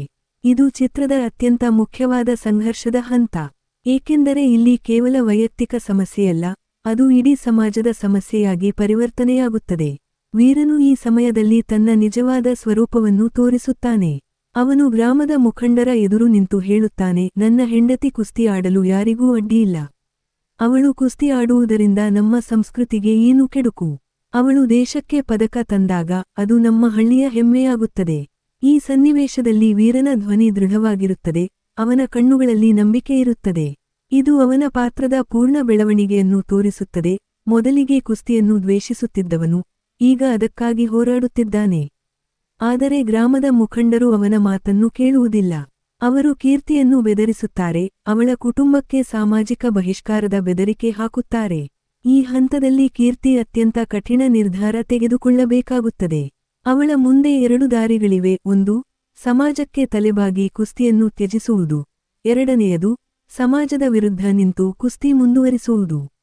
ಅವಳು ಎರಡನೆಯದನ್ನು ಆರಿಸಿಕೊಳ್ಳುತ್ತಾಳೆ. ಅವಳು ತನ್ನ ಪತಿಗೆ ಹೇಳುತ್ತಾಳೆ, ನಾನು ನನ್ನ ಕನಸನ್ನು ಬಿಡಲಾರೆ. ನಾನು ಈ ಸಮಾಜಕ್ಕಾಗಿ ಅಲ್ಲ, ನನಗಾಗಿ ಕುಸ್ತಿಯಾಡುತ್ತೇನೆ. ನೀನು ನನ್ನ ಜೊತೆಗಿದ್ದರೆ ಅದು ನನಗೆ ಸಾಕು. ಈ ಸಂಭಾಷಣೆಯು ತುಂಬಾ ಪ್ರಬಲವಾಗಿದೆ. ಇದು ಯಾವುದೇ ಮಹಿಳೆಗೆ ಸ್ಫೂರ್ತಿಯಾಗಬಲ್ಲದು. ತನ್ನ ಸ್ವಂತ ನಿರ್ಧಾರಗಳನ್ನು ತಾನು ತೆಗೆದುಕೊಳ್ಳುವ ಹಕ್ಕು, ತನ್ನ ದೇಹದ ಮೇಲೆ ತಾನು ಅಧಿಕಾರ ಹೊಂದಿರುವುದು, ಇದು ಮಹಿಳಾ ಸಬಲೀಕರಣದ ಮೂಲ ತತ್ವವಾಗಿದೆ. ಆದರೆ ಚಿತ್ರವು ಇಲ್ಲಿ ಒಂದು ಸೂಕ್ಷ್ಮವಾದ ಅಂಶವನ್ನು ತೋರಿಸುತ್ತದೆ: ಕೀರ್ತಿಗೆ ಅವಳ ಸ್ವಂತ ಕುಟುಂಬದಿಂದಲೂ ವಿರೋಧ ಬರುತ್ತದೆ. ಅವಳ ಅತ್ತೆಯು ಅವಳನ್ನು ಕರೆದು ಹೇಳುತ್ತಾರೆ, ನಮ್ಮ ಮಾನ ಗೌರವವನ್ನು ಹಾಳು ಮಾಡಬೇಡ. ನೀನು ಸಾಮಾನ್ಯ ಹೆಂಗಸಿನಂತೆ ನಡೆದುಕೊಂಡರೆ ನಮಗೆ ಏನು ತೊಂದರೆ? ಇದು ಸಮಾಜದಲ್ಲಿ ಅಳವಡಿಸಲ್ಪಟ್ಟ ಮಹಿಳೆಯರ ಮನೋಭಾವವನ್ನು ಪ್ರತಿನಿಧಿಸುತ್ತದೆ. ಅವರು ಸ್ವತಃ ಪಿತೃಪ್ರಭುತ್ವದ ಬಲಿಪಶುಗಳಾಗಿದ್ದರೂ ಅವರೇ ಅದನ್ನು ಮುಂದುವರೆಸುತ್ತಾರೆ. ಅತ್ತೆಯ ಈ ಮಾತುಗಳು ಕೀರ್ತಿಗೆ ತುಂಬಾ ನೋವುಂಟು ಮಾಡುತ್ತವೆ, ಆದರೆ ಅವಳು ದೃಢವಾಗಿರುತ್ತಾಳೆ. ಅವಳು ಅತ್ತೆಗೆ ಹೇಳುತ್ತಾಳೆ, ನಿಮ್ಮ ಗೌರವವು ನನ್ನ ಕುಸ್ತಿಯಲ್ಲಿದೆ, ನನ್ನ ಸೀರೆಯಲ್ಲಿಲ್ಲ. ನಾನು ಪದಕ ಗೆದ್ದಾಗ ಎಲ್ಲರೂ ನಿಮ್ಮನ್ನು ಪದಕ ವಿಜೇತೆಯ ಅತ್ತೆ ಎಂದು ಕರೆಯುತ್ತಾರೆ. ಇದು ಚಿತ್ರದ ಅತ್ಯಂತ ಪ್ರಭಾವಶಾಲಿ ಸಂವಾದಗಳಲ್ಲಿ ಒಂದು. ಸಾಮಾನ್ಯವಾಗಿ ನಮ್ಮ ಸಮಾಜದಲ್ಲಿ ಮಹಿಳೆಯರ ಗೌರವವು ಅವರು ಏನು ಧರಿಸುತ್ತಾರೆ, ಹೇಗೆ ನಡೆದುಕೊಳ್ಳುತ್ತಾರೆ ಎಂಬುದರ ಮೇಲೆ ಅಳೆಯಲಾಗುತ್ತದೆ. ಆದರೆ ಇಲ್ಲಿ ಕೀರ್ತಿಯು ಆ ಪರಿಕಲ್ಪನೆಯನ್ನು ತಿರುಚುತ್ತಾಳೆ, ನಿಜವಾದ ಗೌರವವು ಸಾಧನೆಯಲ್ಲಿದೆ, ಬಾಹ್ಯಾಚಾರದಲ್ಲಿಲ್ಲ. ಈ ಸಂದೇಶವು ಎಷ್ಟು ಪ್ರಬಲವಾಗಿದೆ ಎಂದರೆ ಅತ್ತೆಯೂ ಸ್ವಲ್ಪ ಮಟ್ಟಿಗೆ ಪ್ರಭಾವಿತರಾಗುತ್ತಾರೆ. ಆದರೆ ಅವರ ಸಂಪೂರ್ಣ ಬದಲಾವಣೆಯು ಕೊನೆಯವರೆಗೂ ಆಗುವುದಿಲ್ಲ. ಇದು ಚಿತ್ರದ ವಾಸ್ತವಿಕತೆಯನ್ನು ತೋರಿಸುತ್ತದೆ. ಸಮಾಜದಲ್ಲಿ ಬದಲಾವಣೆಗಳು ಹಠಾತ್ ಆಗುವುದಿಲ್ಲ, ಅವು ನಿಧಾನವಾಗಿ ಆಗುತ್ತವೆ. ಈ ಮಧ್ಯದಲ್ಲಿ ವೀರನ ತಂದೆಯ ಪಾತ್ರವು ಪ್ರಮುಖವಾಗುತ್ತದೆ. ಅವರು ತಮ್ಮ ಮಗನಿಗೆ ಹೇಳುತ್ತಾರೆ, ನಾನು ನಿಮ್ಮ ತಾಯಿಗೆ ಎಂದಿಗೂ ಸ್ವಾತಂತ್ರ್ಯ ಕೊಟ್ಟಿಲ್ಲ. ಅದು ನನ್ನ ತಪ್ಪು. ನೀನು ಅದನ್ನು ಪುನರಾವರ್ತಿಸಬೇಡ. ನಿನ್ನ ಹೆಂಡತಿಗೆ ಅವಳ ಕನಸನ್ನು ಬೆನ್ನಟ್ಟಲು ಬಿಡು. ಈ ಸ್ವೀಕಾರವು ಅನಿರೀಕ್ಷಿತವಾಗಿ ಬರುತ್ತದೆ. ಹಿರಿಯ ಪೀಳಿಗೆಯವರು ತಮ್ಮ ತಪ್ಪುಗಳನ್ನು ಒಪ್ಪಿಕೊಳ್ಳುವುದು ಅಪರೂಪ. ಆದರೆ ಇಲ್ಲಿ ಚಿತ್ರವು ಆ ಸಾಧ್ಯತೆಯನ್ನು ತೋರಿಸುತ್ತದೆ. ಬಹುಶಃ ಇದು ಅತಿಯಾದ ಆಶಾವಾದಿಯೆನಿಸಬಹುದು, ಆದರೆ ಸಿನಿಮಾ ಎಂಬುದು ಕನಸುಗಳನ್ನು ತೋರಿಸುವ ಮಾಧ್ಯಮವಾಗಿರುವುದರಿಂದ ಇದನ್ನು ಸ್ವೀಕರಿಸಬಹುದು. ನಂತರದ ದೃಶ್ಯದಲ್ಲಿ ಕೀರ್ತಿ ತನ್ನ ತರಬೇತಿಗೆ ಮರಳುತ್ತಾಳೆ. ಆದರೆ ಈ ಬಾರಿ ಅವಳ ಜೊತೆಗೆ ವೀರನು ಇರುತ್ತಾನೆ. ಅವನು ಅವಳ ತರಬೇತುದಾರನಂತೆ ವರ್ತಿಸುತ್ತಾನೆ, ತೂಕ ಎತ್ತಲು ಸಹಾಯ, ಸರಿಯಾದ ಆಹಾರ, ಮಾನಸಿಕ ಬಲವರ್ಧನೆ. ಇಬ್ಬರೂ ಒಟ್ಟಿಗೆ ಕೆಲಸ ಮಾಡುವ ದೃಶ್ಯಗಳು ಸುಂದರವಾಗಿವೆ. ಅವರ ನಡುವಿನ ಭಾಷೆಯು ಇನ್ನು ಮುಂದೆ ಆಜ್ಞೆ ಮತ್ತು ವಿಧೇಯತೆಯದ್ದಲ್ಲ, ಬದಲಿಗೆ ಸಹಕಾರ ಮತ್ತು ತಂಡದ ಕೆಲಸದ್ದು. ವೀರನು ಕೀರ್ತಿಗೆ ಹೇಳುತ್ತಾನೆ, ನೀನು ಪಂದ್ಯದಲ್ಲಿ ಸೋತರೂ ನಾನು ನಿನ್ನನ್ನು ಪ್ರೀತಿಸುತ್ತೇನೆ. ಆದರೆ ನೀನು ಗೆಲ್ಲುತ್ತೀಯ ಎಂದು ನನಗೆ ಖಚಿತವಿದೆ. ಈ ಮಾತುಗಳು ಕೀರ್ತಿಗೆ ಬಹಳ ದೊಡ್ಡ ಪ್ರೋತ್ಸಾಹ ನೀಡುತ್ತವೆ. ಕೀರ್ತಿಯ ಪ್ರತಿಸ್ಪರ್ಧಿಯ ಪಾತ್ರವು ಇಲ್ಲಿ ಪರಿಚಯವಾಗುತ್ತದೆ. ಅವಳು ಹೆಸರಾಂತ ಕುಸ್ತಿಪಟು, ವೃತ್ತಿಪರ ತರಬೇತಿ ಪಡೆದವಳು, ಅಂತಾರಾಷ್ಟ್ರೀಯ ಪಂದ್ಯಗಳಲ್ಲಿ ಭಾಗವಹಿಸಿದವಳು. ಅವಳು ಕೀರ್ತಿಯನ್ನು ಕಡೆಗಣಿಸುತ್ತಾಳೆ, ಗ್ರಾಮದ ಹುಡುಗಿ, ಮದುವೆಯಾದ ಹೆಂಗಸು, ನನಗೆ ಸರಿಸಮಾನಳೆ ಎಂದು ವ್ಯಂಗ್ಯವಾಗಿ ನಗುತ್ತಾಳೆ. ಇದು ಕೀರ್ತಿಯ ಆತ್ಮವಿಶ್ವಾಸವನ್ನು ಕುಗ್ಗಿಸಲು ಪ್ರಯತ್ನಿಸುತ್ತದೆ. ಆದರೆ ಕೀರ್ತಿ ಅದಕ್ಕೆ ಉತ್ತರಿಸುತ್ತಾಳೆ, ನಾನು ಗ್ರಾಮದ ಹುಡುಗಿಯೇ, ನಾನು ಮದುವೆಯಾದ ಹೆಂಗಸೆ, ಆದರೆ ಇದು ನನ್ನ ಬಲವೇ ಹೊರತು ದೌರ್ಬಲ್ಯವಲ್ಲ. ಈ ಸಂಭಾಷಣೆಯು ಚಿತ್ರದ ಪ್ರಮುಖ ತಿರುವುಗಳಲ್ಲಿ ಒಂದಾಗಿದೆ. ಸಮಾಜವು ಕೀಳಾಗಿ ನೋಡುವ ಅಂಶಗಳನ್ನು ಅವಳು ತನ್ನ ಶಕ್ತಿಯಾಗಿ ಪರಿವರ್ತಿಸುತ್ತಾಳೆ. ಪಂದ್ಯದ ದಿನ ಬರುತ್ತದೆ. ಇಡೀ ಗ್ರಾಮವು ಕ್ರೀಡಾಂಗಣದಲ್ಲಿ ಸೇರುತ್ತದೆ. ಸಾಮಾನ್ಯವಾಗಿ ಕುಸ್ತಿ ಪಂದ್ಯಗಳಿಗೆ ಹೆಚ್ಚು ಪ್ರೇಕ್ಷಕರು ಬರುವುದಿಲ್ಲ, ಆದರೆ ಇಲ್ಲಿ ಇಡೀ ಹಳ್ಳಿಯೇ ಬಂದಿರುತ್ತದೆ. ಅವರಲ್ಲಿ ಕೆಲವರು ಕೀರ್ತಿಯನ್ನು ಅಪಹಾಸ್ಯ ಮಾಡಲು ಬಂದವರು, ಕೆಲವರು ಅವಳನ್ನು ಬೆಂಬಲಿಸಲು ಬಂದವರು, ಹಲವರು ಕೇವಲ ಕುತೂಹಲಕ್ಕಾಗಿ ಬಂದವರು. ಪಂದ್ಯವು ಪ್ರಾರಂಭವಾಗುತ್ತದೆ ಮತ್ತು ಮೊದಲ ಸುತ್ತಿನಲ್ಲೇ ಕೀರ್ತಿಯು ಕೆಳಗೆ ಬೀಳುತ್ತಾಳೆ. ಅವಳು ತನ್ನ ಎದುರಾಳಿಯ ದಾಳಿಯನ್ನು ನಿಭಾಯಿಸಲು ಸಾಧ್ಯವಾಗುವುದಿಲ್ಲ. ಎದುರಾಳಿಯು ವೃತ್ತಿಪರಳಾಗಿದ್ದು ಅವಳು ತಾಂತ್ರಿಕವಾಗಿ ಉತ್ತಮವಾಗಿರುತ್ತಾಳೆ. ಈ ಸಮಯದಲ್ಲಿ ಪ್ರೇಕ್ಷಕರಲ್ಲಿ ಕೆಲವರು ನಗಲು ಪ್ರಾರಂಭಿಸುತ್ತಾರೆ, ಏನಪ್ಪಾ ಇವಳು ಕುಸ್ತಿಯಾಡೋದು, ಇವಳಿಗೆ ಹೆಂಡತಿ ಮನೆ ಕೆಲಸ ಮಾಡೋದೇ ಸರಿ ಎಂದು ವ್ಯಂಗ್ಯವಾಡುತ್ತಾರೆ. ಆದರೆ ಕೀರ್ತಿಯು ಬಿಟ್ಟುಕೊಡುವವಳಲ್ಲ. ಅವಳು ಎದ್ದುನಿಂತು ಮತ್ತೆ ಹೋರಾಡಲು ಪ್ರಾರಂಭಿಸುತ್ತಾಳೆ. ಈ ಬಾರಿ ಅವಳು ತನ್ನ ಗ್ರಾಮೀಣ ತಂತ್ರಗಳನ್ನು ಬಳಸುತ್ತಾಳೆ, ಮಣ್ಣಿನಲ್ಲಿ ಆಡಿದ ಅನುಭವ, ತೂಕದ ಹೊಂದಾಣಿಕೆ, ಎದುರಾಳಿಯ ದೌರ್ಬಲ್ಯವನ್ನು ಗುರುತಿಸುವುದು. ಅವಳು ನಿಧಾನವಾಗಿ ಅಂಕಗಳನ್ನು ಗಳಿಸಲು ಪ್ರಾರಂಭಿಸುತ್ತಾಳೆ. ಪ್ರತಿಯೊಂದು ಅಂಕದೊಂದಿಗೂ ಪ್ರೇಕ್ಷಕರಲ್ಲಿ ಚಪ್ಪಾಳೆಗಳು ಹೆಚ್ಚಾಗುತ್ತವೆ. ವೀರನು ಅಂಚಿನಲ್ಲಿ ನಿಂತು ಕೂಗುತ್ತಾನೆ, ನೀನು ಗೆಲ್ಲಬಲ್ಲೆ, ನನಗೆ ಗೊತ್ತು. ಅವನ ಈ ಉತ್ಸಾಹವು ಕೀರ್ತಿಗೆ ಹೊಸ ಶಕ್ತಿಯನ್ನು ನೀಡುತ್ತದೆ. ಅವಳು ತನ್ನ ಎದುರಾಳಿಯನ್ನು ಎತ್ತಿ ಎಸೆಯುತ್ತಾಳೆ. ಆ ಕ್ಷಣವೇ ಅವಳು ಪಂದ್ಯವನ್ನು ಗೆಲ್ಲುತ್ತಾಳೆ. ಆದರೆ ಚಿತ್ರವು ಅಲ್ಲಿಗೆ ನಿಲ್ಲುವುದಿಲ್ಲ. ಅಲ್ಲಿ ಇನ್ನೊಂದು ತಿರುವಿದೆ. ಪಂದ್ಯ ಮುಗಿದ ನಂತರ ಕೀರ್ತಿಯ ಎದುರಾಳಿಯು ಅವಳ ಬಳಿಗೆ ಬಂದು ಹೇಳುತ್ತಾಳೆ, ನೀನು ನಿಜವಾಗಿಯೂ ಬಲಿಷ್ಠಳು. ನಾನು ನಿನ್ನನ್ನು ಕಡೆಗಣಿಸಿದ್ದು ತಪ್ಪು. ನನಗೆ ಕ್ಷಮಿಸು. ಇದು ಸ್ಪರ್ಧೆಯನ್ನು ಮೀರಿದ ಗೌರವದ ಸನ್ನಿವೇಶ. ಕ್ರೀಡಾಂಗಣದಲ್ಲಿ ಗೆಲುವು ಮತ್ತು ಸೋಲು ಮುಖ್ಯವಲ್ಲ, ಮಾನವೀಯ ಸಂಬಂಧಗಳು ಮುಖ್ಯ ಎಂಬ ಸಂದೇಶವನ್ನು ಇದು ನೀಡುತ್ತದೆ. ಕೀರ್ತಿಯು ಅವಳನ್ನು ಅಪ್ಪಿಕೊಳ್ಳುತ್ತಾಳೆ, ಎರಡೂ ಕುಸ್ತಿಪಟುಗಳು ಸಮಾನರು ಎಂದು ಭಾವಿಸುತ್ತಾರೆ. ಈ ದೃಶ್ಯವು ತುಂಬಾ ಮಾರ್ಮಿಕವಾಗಿದೆ, ವಿಶೇಷವಾಗಿ ಕೀರ್ತಿಯ ಕಣ್ಣುಗಳಲ್ಲಿ ಬರುವ ಸಂತೋಷ ಮತ್ತು ತೃಪ್ತಿಯನ್ನು ನಾವು ನೋಡಬಹುದು. ನಂತರ ವೀರನು ಕೀರ್ತಿಯ ಬಳಿಗೆ ಬಂದು ಅವಳ ಕೈಯನ್ನು ಹಿಡಿದು ಅವಳಿಗೆ ಹಾರವನ್ನು ಹಾಕುತ್ತಾನೆ. ಅವನು ಅವಳಿಗೆ ಹೇಳುತ್ತಾನೆ, ನೀನು ಇಂದು ಸಮಾಜವನ್ನು ಗೆದ್ದೆ, ನಿನ್ನನ್ನು ನೀನು ಗೆದ್ದೆ ಮತ್ತು ನನ್ನನ್ನೂ ಗೆದ್ದೆ. ನಾನು ನಿನ್ನನ್ನು ಹೆಮ್ಮೆಯಿಂದ ನೋಡುತ್ತೇನೆ. ಇದು ಚಿತ್ರದ ಅತ್ಯಂತ ಮುಖ್ಯವಾದ ಸಂದೇಶ. ವೀರನು ತನ್ನ ಅಹಂವನ್ನು ಸಂಪೂರ್ಣವಾಗಿ ತ್ಯಜಿಸಿದ್ದಾನೆ. ಅವನು ತನ್ನ ಹೆಂಡತಿಯ ಗೆಲುವನ್ನು ತನ್ನದೇ ಗೆಲುವಿನಂತೆ ಆಚರಿಸುತ್ತಾನೆ. ಇಬ್ಬರೂ ಒಟ್ಟಿಗೆ ನಿಂತು ಪ್ರೇಕ್ಷಕರಿಗೆ ನಮಸ್ಕರಿಸುತ್ತಾರೆ. ಇಡೀ ಗ್ರಾಮವು ಚಪ್ಪಾಳೆಯಲ್ಲಿ ಮುಳುಗುತ್ತದೆ. ಇಲ್ಲಿ ಚಿತ್ರವು ಒಂದು ಸುಂದರವಾದ ಸಾಮ್ಯತೆಯನ್ನು ನೀಡುತ್ತದೆ. ಕೀರ್ತಿಯು ಪಂದ್ಯವನ್ನು ಗೆಲ್ಲುವುದು ಕೇವಲ ಒಂದು ಕ್ರೀಡಾ ವಿಜಯವಲ್ಲ, ಅದು ಸಮಾಜದಲ್ಲಿ ಮಹಿಳೆಯರ ಹಕ್ಕುಗಳಿಗಾಗಿ ಹೋರಾಟದ ವಿಜಯ. ಅವಳ ಪ್ರತಿಯೊಂದು ಚಲನೆಯು ಸಮಾಜದ ಪ್ರತಿಯೊಂದು ಅವಮಾನವನ್ನು ಎದುರಿಸುವುದು. ಅವಳ ಪ್ರತಿಯೊಂದು ಅಂಕವು ಮಹಿಳೆಯರ ಪ್ರತಿಯೊಂದು ಸಾಧನೆಯನ್ನು ಪ್ರತಿನಿಧಿಸುತ್ತದೆ. ಮತ್ತು ಅವಳ ಅಂತಿಮ ಗೆಲುವು ಎಲ್ಲಾ ಮಹಿಳೆಯರ ಗೆಲುವಾಗಿದೆ. ಈ ರೂಪಕವು ಚಿತ್ರವನ್ನು ಕೇವಲ ಮನರಂಜನೆಯಿಂದ ಮೀರಿ ಸ್ಫೂರ್ತಿದಾಯಕವನ್ನಾಗಿ ಮಾಡುತ್ತದೆ. ಆದರೆ ಈ ಭಾಗದಲ್ಲೂ ಕೆಲವು ದೋಷಗಳಿವೆ. ಪಂದ್ಯದ ದೃಶ್ಯಗಳು ಸ್ವಲ್ಪ ಉದ್ದವಾಗಿವೆ. ಕೆಲವು ಸಾಮಾನ್ಯ ಪ್ರೇಕ್ಷಕರಿಗೆ ಕುಸ್ತಿಯ ತಾಂತ್ರಿಕತೆಯನ್ನು ಅರ್ಥಮಾಡಿಕೊಳ್ಳುವುದು ಕಷ್ಟವಾಗಬಹುದು. ಅಲ್ಲದೆ ಕೀರ್ತಿಯ ಎದುರಾಳಿಯ ಹಠಾತ್ ಬದಲಾವಣೆಯು ಸ್ವಲ್ಪ ಅವಾಸ್ತವಿಕವಾಗಿದೆ. ಸ್ಪರ್ಧಾತ್ಮಕ ಕ್ರೀಡೆಗಳಲ್ಲಿ ಎದುರಾಳಿಗಳು ಸುಲಭವಾಗಿ ಸ್ನೇಹಿತರಾಗುವುದು ಅಪರೂಪ. ಇದು ಸಿನಿಮೀಯ ಲೌಕಿಕತೆಯನ್ನು ಸೂಚಿಸುತ್ತದೆ. ಆದರೆ ಚಿತ್ರದ ಪ್ರಮುಖ ಗುರಿ ಸಂದೇಶವನ್ನು ನೀಡುವುದಾದ್ದರಿಂದ ಈ ದೋಷಗಳನ್ನು ಕಡೆಗಣಿಸಬಹುದು. ಪಂದ್ಯದ ನಂತರ ಗ್ರಾಮದ ಮುಖಂಡರು ಕೀರ್ತಿಯ ಬಳಿಗೆ ಬಂದು ಕ್ಷಮೆಯಾಚಿಸುತ್ತಾರೆ. ಅವರು ಹೇಳುತ್ತಾರೆ, ನಾವು ತಪ್ಪು ಮಾಡಿದ್ದೇವೆ. ನಿನ್ನಂಥ ಮಗಳು ನಮ್ಮ ಹಳ್ಳಿಯಲ್ಲಿ ಹುಟ್ಟಿದ್ದು ನಮ್ಮ ಪುಣ್ಯ. ಇದು ಸಮಾಜದ ಪಶ್ಚಾತ್ತಾಪವನ್ನು ಪ್ರತಿನಿಧಿಸುತ್ತದೆ. ಆದರೆ ಇದು ತುಂಬಾ ಸರಳವಾಗಿ, ಸುಲಭವಾಗಿ ಸಂಭವಿಸುತ್ತದೆ. ನೈಜ ಜೀವನದಲ್ಲಿ ಸಮಾಜವು ತನ್ನ ತಪ್ಪನ್ನು ಅಷ್ಟು ಸುಲಭವಾಗಿ ಒಪ್ಪಿಕೊಳ್ಳುವುದಿಲ್ಲ. ಈ ಅಂಶವು ಚಿತ್ರದ ವಾಸ್ತವಿಕತೆಯನ್ನು ಸ್ವಲ್ಪ ಕುಗ್ಗಿಸುತ್ತದೆ. ಆದರೆ ಸಿನಿಮಾ ಕನಸುಗಳನ್ನು ತೋರಿಸುವ ಮಾಧ್ಯಮವಾಗಿರುವುದರಿಂದ ಆದರ್ಶವಾದಿ ಅಂತ್ಯವನ್ನು ಸ್ವೀಕರಿಸಬಹುದು. ಕೊನೆಯ ದೃಶ್ಯದಲ್ಲಿ ಕೀರ್ತಿ ಮತ್ತು ವೀರನು ಒಟ್ಟಿಗೆ ಮನೆಗೆ ಹಿಂತಿರುಗುತ್ತಾರೆ. ಅವರ ನಡುವಿನ ಸಂಭಾಷಣೆಯು ಚಿತ್ರದ ಸಾರವನ್ನು ತಿಳಿಸುತ್ತದೆ. ಕೀರ್ತಿ ಹೇಳುತ್ತಾಳೆ, ನಾನು ಇಂದು ಗೆದ್ದೆ, ಆದರೆ ನಿನ್ನ ಬೆಂಬಲವಿಲ್ಲದಿದ್ದರೆ ಅದು ಸಾಧ್ಯವಾಗುತ್ತಿರಲಿಲ್ಲ. ವೀರನು ಉತ್ತರಿಸುತ್ತಾನೆ, ನೀನು ನನಗೆ ಕಲಿಸಿದೆ, ಪ್ರೀತಿ ಎಂದರೆ ಹಿಡಿದಿಟ್ಟುಕೊಳ್ಳುವುದಲ್ಲ, ಬಿಡುಗಡೆ ಮಾಡುವುದು. ನಿನ್ನನ್ನು ಬಿಡುಗಡೆ ಮಾಡಿದಾಗ ನೀನು ನನ್ನ ಬಳಿಗೆ ಮರಳಿದೆ.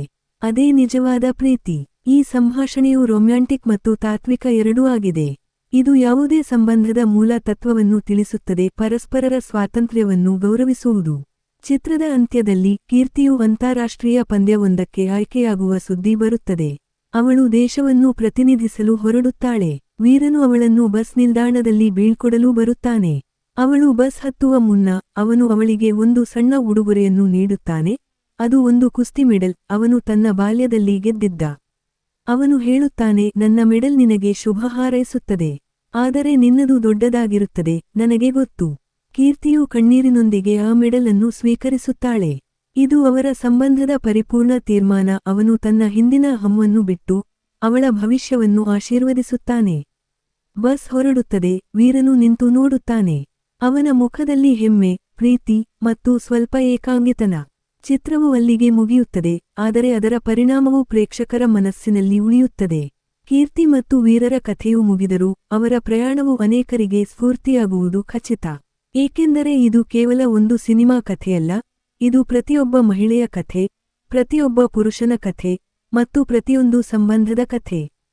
ಕೊನೆಯಲ್ಲಿ ಈ ಮೂರನೇ ಭಾಗವು ಚಿತ್ರವನ್ನು ಒಂದು ಭಾವನಾತ್ಮಕ ಮತ್ತು ತೃಪ್ತಿಕರ ಅಂತ್ಯಕ್ಕೆ ಕೊಂಡೊಯ್ಯುತ್ತದೆ. ಇದು ಸಾಕಷ್ಟು ಕ್ಲೈಮ್ಯಾಕ್ಸ್, ಭಾವನೆ ಮತ್ತು ಸಂದೇಶವನ್ನು ಹೊಂದಿದೆ. ಕೆಲವು ಅತಿಶಯೋಕ್ತಿಗಳಿದ್ದರೂ ಚಿತ್ರದ ಮೂಲ ಆಶಯವು ಸ್ಪಷ್ಟವಾಗಿ ಪ್ರತಿಫಲಿಸುತ್ತದೆ: ಪ್ರೀತಿ, ಗೌರವ, ಸಮಾನತೆ ಮತ್ತು ಸ್ವಾತಂತ್ರ್ಯ. ಈ ಚಿತ್ರವು ಯುವ ಜನರಿಗೆ, ವಿಶೇಷವಾಗಿ ಮದುವೆಯಾಗಲಿರುವವರಿಗೆ, ಒಂದು ಮಾರ್ಗದರ್ಶಿಯಾಗಬಹುದು. ಸಂಬಂಧಗಳಲ್ಲಿ ಸಮಾನತೆ ಏಕೆ ಮುಖ್ಯ, ಅಹಂವನ್ನು ತ್ಯಜಿಸುವುದು ಹೇಗೆ, ಮತ್ತು ಪರಸ್ಪರ ಬೆಂಬಲಿಸುವುದರ ಮಹತ್ವವನ್ನು ಇದು ತಿಳಿಸುತ್ತದೆ. ಹೀಗೆ ಈ ಚಿತ್ರವು ತನ್ನ 3 ಭಾಗಗಳ ಮೂಲಕ ಒಂದು ಸಮಗ್ರ ಕಥನವನ್ನು ನೀಡುತ್ತದೆ. ಮೊದಲ ಭಾಗದಲ್ಲಿ ಸಮಸ್ಯೆಯ ಪರಿಚಯ, ಎರಡನೇ ಭಾಗದಲ್ಲಿ ಅದರ ಪರಿಶೋಧನೆ, ಮತ್ತು ಮೂರನೇ ಭಾಗದಲ್ಲಿ ಅದರ ಪರಿಹಾರ. ಪ್ರತಿಯೊಂದು ಭಾಗವೂ ತನ್ನದೇ ಆದ ವಿಶಿಷ್ಟ ಗುಣಗಳನ್ನು ಹೊಂದಿದೆ. ಒಟ್ಟಾರೆಯಾಗಿ ಇದು ಒಂದು ವಿಭಿನ್ನವಾದ, ಧೈರ್ಯಶಾಲಿ ಮತ್ತು ಪ್ರಸ್ತುತವಾದ ಸಿನಿಮಾ. ಕನ್ನಡ ಚಿತ್ರರಂಗದಲ್ಲಿ ಇದೊಂದು ಮಹತ್ವದ ಹೆಜ್ಜೆ. ಇಂತಹ ಚಿತ್ರಗಳು ಹೆಚ್ಚಾಗಬೇಕು, ಏಕೆಂದರೆ ಅವು ಮನರಂಜನೆಯೊಂದಿಗೆ ಸಮಾಜಕ್ಕೆ ಒಳ್ಳೆಯ ಸಂದೇಶಗಳನ್ನು ನೀಡಬಲ್ಲವು. ಈಗ ಚಿತ್ರದ ಮೂರನೇ ಭಾಗಕ್ಕೆ ಬರೋಣ, ಅಂದರೆ ಕೊನೆಯ 45 ನಿಮಿಷಗಳು. ಈ ಭಾಗದಲ್ಲಿ ಚಿತ್ರವು ತನ್ನ ಎಲ್ಲಾ ಕಥಾ ಎಳೆಗಳನ್ನು ಒಂದುಗೂಡಿಸಿ ಅಂತಿಮ ತೀರ್ಮಾನಕ್ಕೆ ಬರುತ್ತದೆ. ಕೀರ್ತಿಯು ರಾಷ್ಟ್ರೀಯ ಪಂದ್ಯಾವಳಿಯಲ್ಲಿ ಭಾಗವಹಿಸುವ ಹಂತಕ್ಕೆ ಬಂದಿರುತ್ತಾಳೆ, ಆದರೆ ಅವಳ ಮುಂದೆ ದೊಡ್ಡ ಅಡಚಣೆಯಿದೆ. ಅವಳ ಸೊಸೆಯಂದಿರು ಮತ್ತು ಗ್ರಾಮದ ಮುಖಂಡರು ಅವಳು ಮದುವೆಯಾದ ಮಹಿಳೆ ಎಂದು ಕುಸ್ತಿಯಾಡಲು ಅನುಮತಿ ನೀಡಲು ನಿರಾಕರಿಸುತ್ತಾರೆ. ಮದುವೆಯಾದ ಹೆಂಗಸು ಕುಸ್ತಿಯಾಡಬಹುದೇ? ಅದು ನಮ್ಮ ಸಂಸ್ಕೃತಿಗೆ ವಿರುದ್ಧ ಎಂದು ಅವರು ಪ್ರತಿಭಟಿಸುತ್ತಾರೆ. ಇದು ಚಿತ್ರದ ಅತ್ಯಂತ ಮುಖ್ಯವಾದ ಸಂಘರ್ಷದ ಹಂತ. ಏಕೆಂದರೆ ಇಲ್ಲಿ ಕೇವಲ ವೈಯಕ್ತಿಕ ಸಮಸ್ಯೆಯಲ್ಲ, ಅದು ಇಡೀ ಸಮಾಜದ ಸಮಸ್ಯೆಯಾಗಿ ಪರಿವರ್ತನೆಯಾಗುತ್ತದೆ. ವೀರನು ಈ ಸಮಯದಲ್ಲಿ ತನ್ನ ನಿಜವಾದ ಸ್ವರೂಪವನ್ನು ತೋರಿಸುತ್ತಾನೆ. ಅವನು ಗ್ರಾಮದ ಮುಖಂಡರ ಎದುರು ನಿಂತು ಹೇಳುತ್ತಾನೆ, ನನ್ನ ಹೆಂಡತಿ ಕುಸ್ತಿ ಆಡಲು ಯಾರಿಗೂ ಅಡ್ಡಿಯಿಲ್ಲ. ಅವಳು ಕುಸ್ತಿ ಆಡುವುದರಿಂದ ನಮ್ಮ ಸಂಸ್ಕೃತಿಗೆ ಏನು ಕೆಡುಕು? ಅವಳು ದೇಶಕ್ಕೆ ಪದಕ ತಂದಾಗ ಅದು ನಮ್ಮ ಹಳ್ಳಿಯ ಹೆಮ್ಮೆಯಾಗುತ್ತದೆ. ಈ ಸನ್ನಿವೇಶದಲ್ಲಿ ವೀರನ ಧ್ವನಿ ದೃಢವಾಗಿರುತ್ತದೆ, ಅವನ ಕಣ್ಣುಗಳಲ್ಲಿ ನಂಬಿಕೆಯಿರುತ್ತದೆ. ಇದು ಅವನ ಪಾತ್ರದ ಪೂರ್ಣ ಬೆಳವಣಿಗೆಯನ್ನು ತೋರಿಸುತ್ತದೆ. ಮೊದಲಿಗೆ ಕುಸ್ತಿಯನ್ನು ದ್ವೇಷಿಸುತ್ತಿದ್ದವನು ಈಗ ಅದಕ್ಕಾಗಿ ಹೋರಾಡುತ್ತಿದ್ದಾನೆ. ಆದರೆ ಗ್ರಾಮದ ಮುಖಂಡರು ಅವನ ಮಾತನ್ನು ಕೇಳುವುದಿಲ್ಲ. ಅವರು ಕೀರ್ತಿಯನ್ನು ಬೆದರಿಸುತ್ತಾರೆ, ಅವಳ ಕುಟುಂಬಕ್ಕೆ ಸಾಮಾಜಿಕ ಬಹಿಷ್ಕಾರದ ಬೆದರಿಕೆ ಹಾಕುತ್ತಾರೆ. ಈ ಹಂತದಲ್ಲಿ ಕೀರ್ತಿ ಅತ್ಯಂತ ಕಠಿಣ ನಿರ್ಧಾರ ತೆಗೆದುಕೊಳ್ಳಬೇಕಾಗುತ್ತದೆ. ಅವಳ ಮುಂದೆ 2 ದಾರಿಗಳಿವೆ. 1. ಸಮಾಜಕ್ಕೆ ತಲೆಬಾಗಿ ಕುಸ್ತಿಯನ್ನು ತ್ಯಜಿಸುವುದು.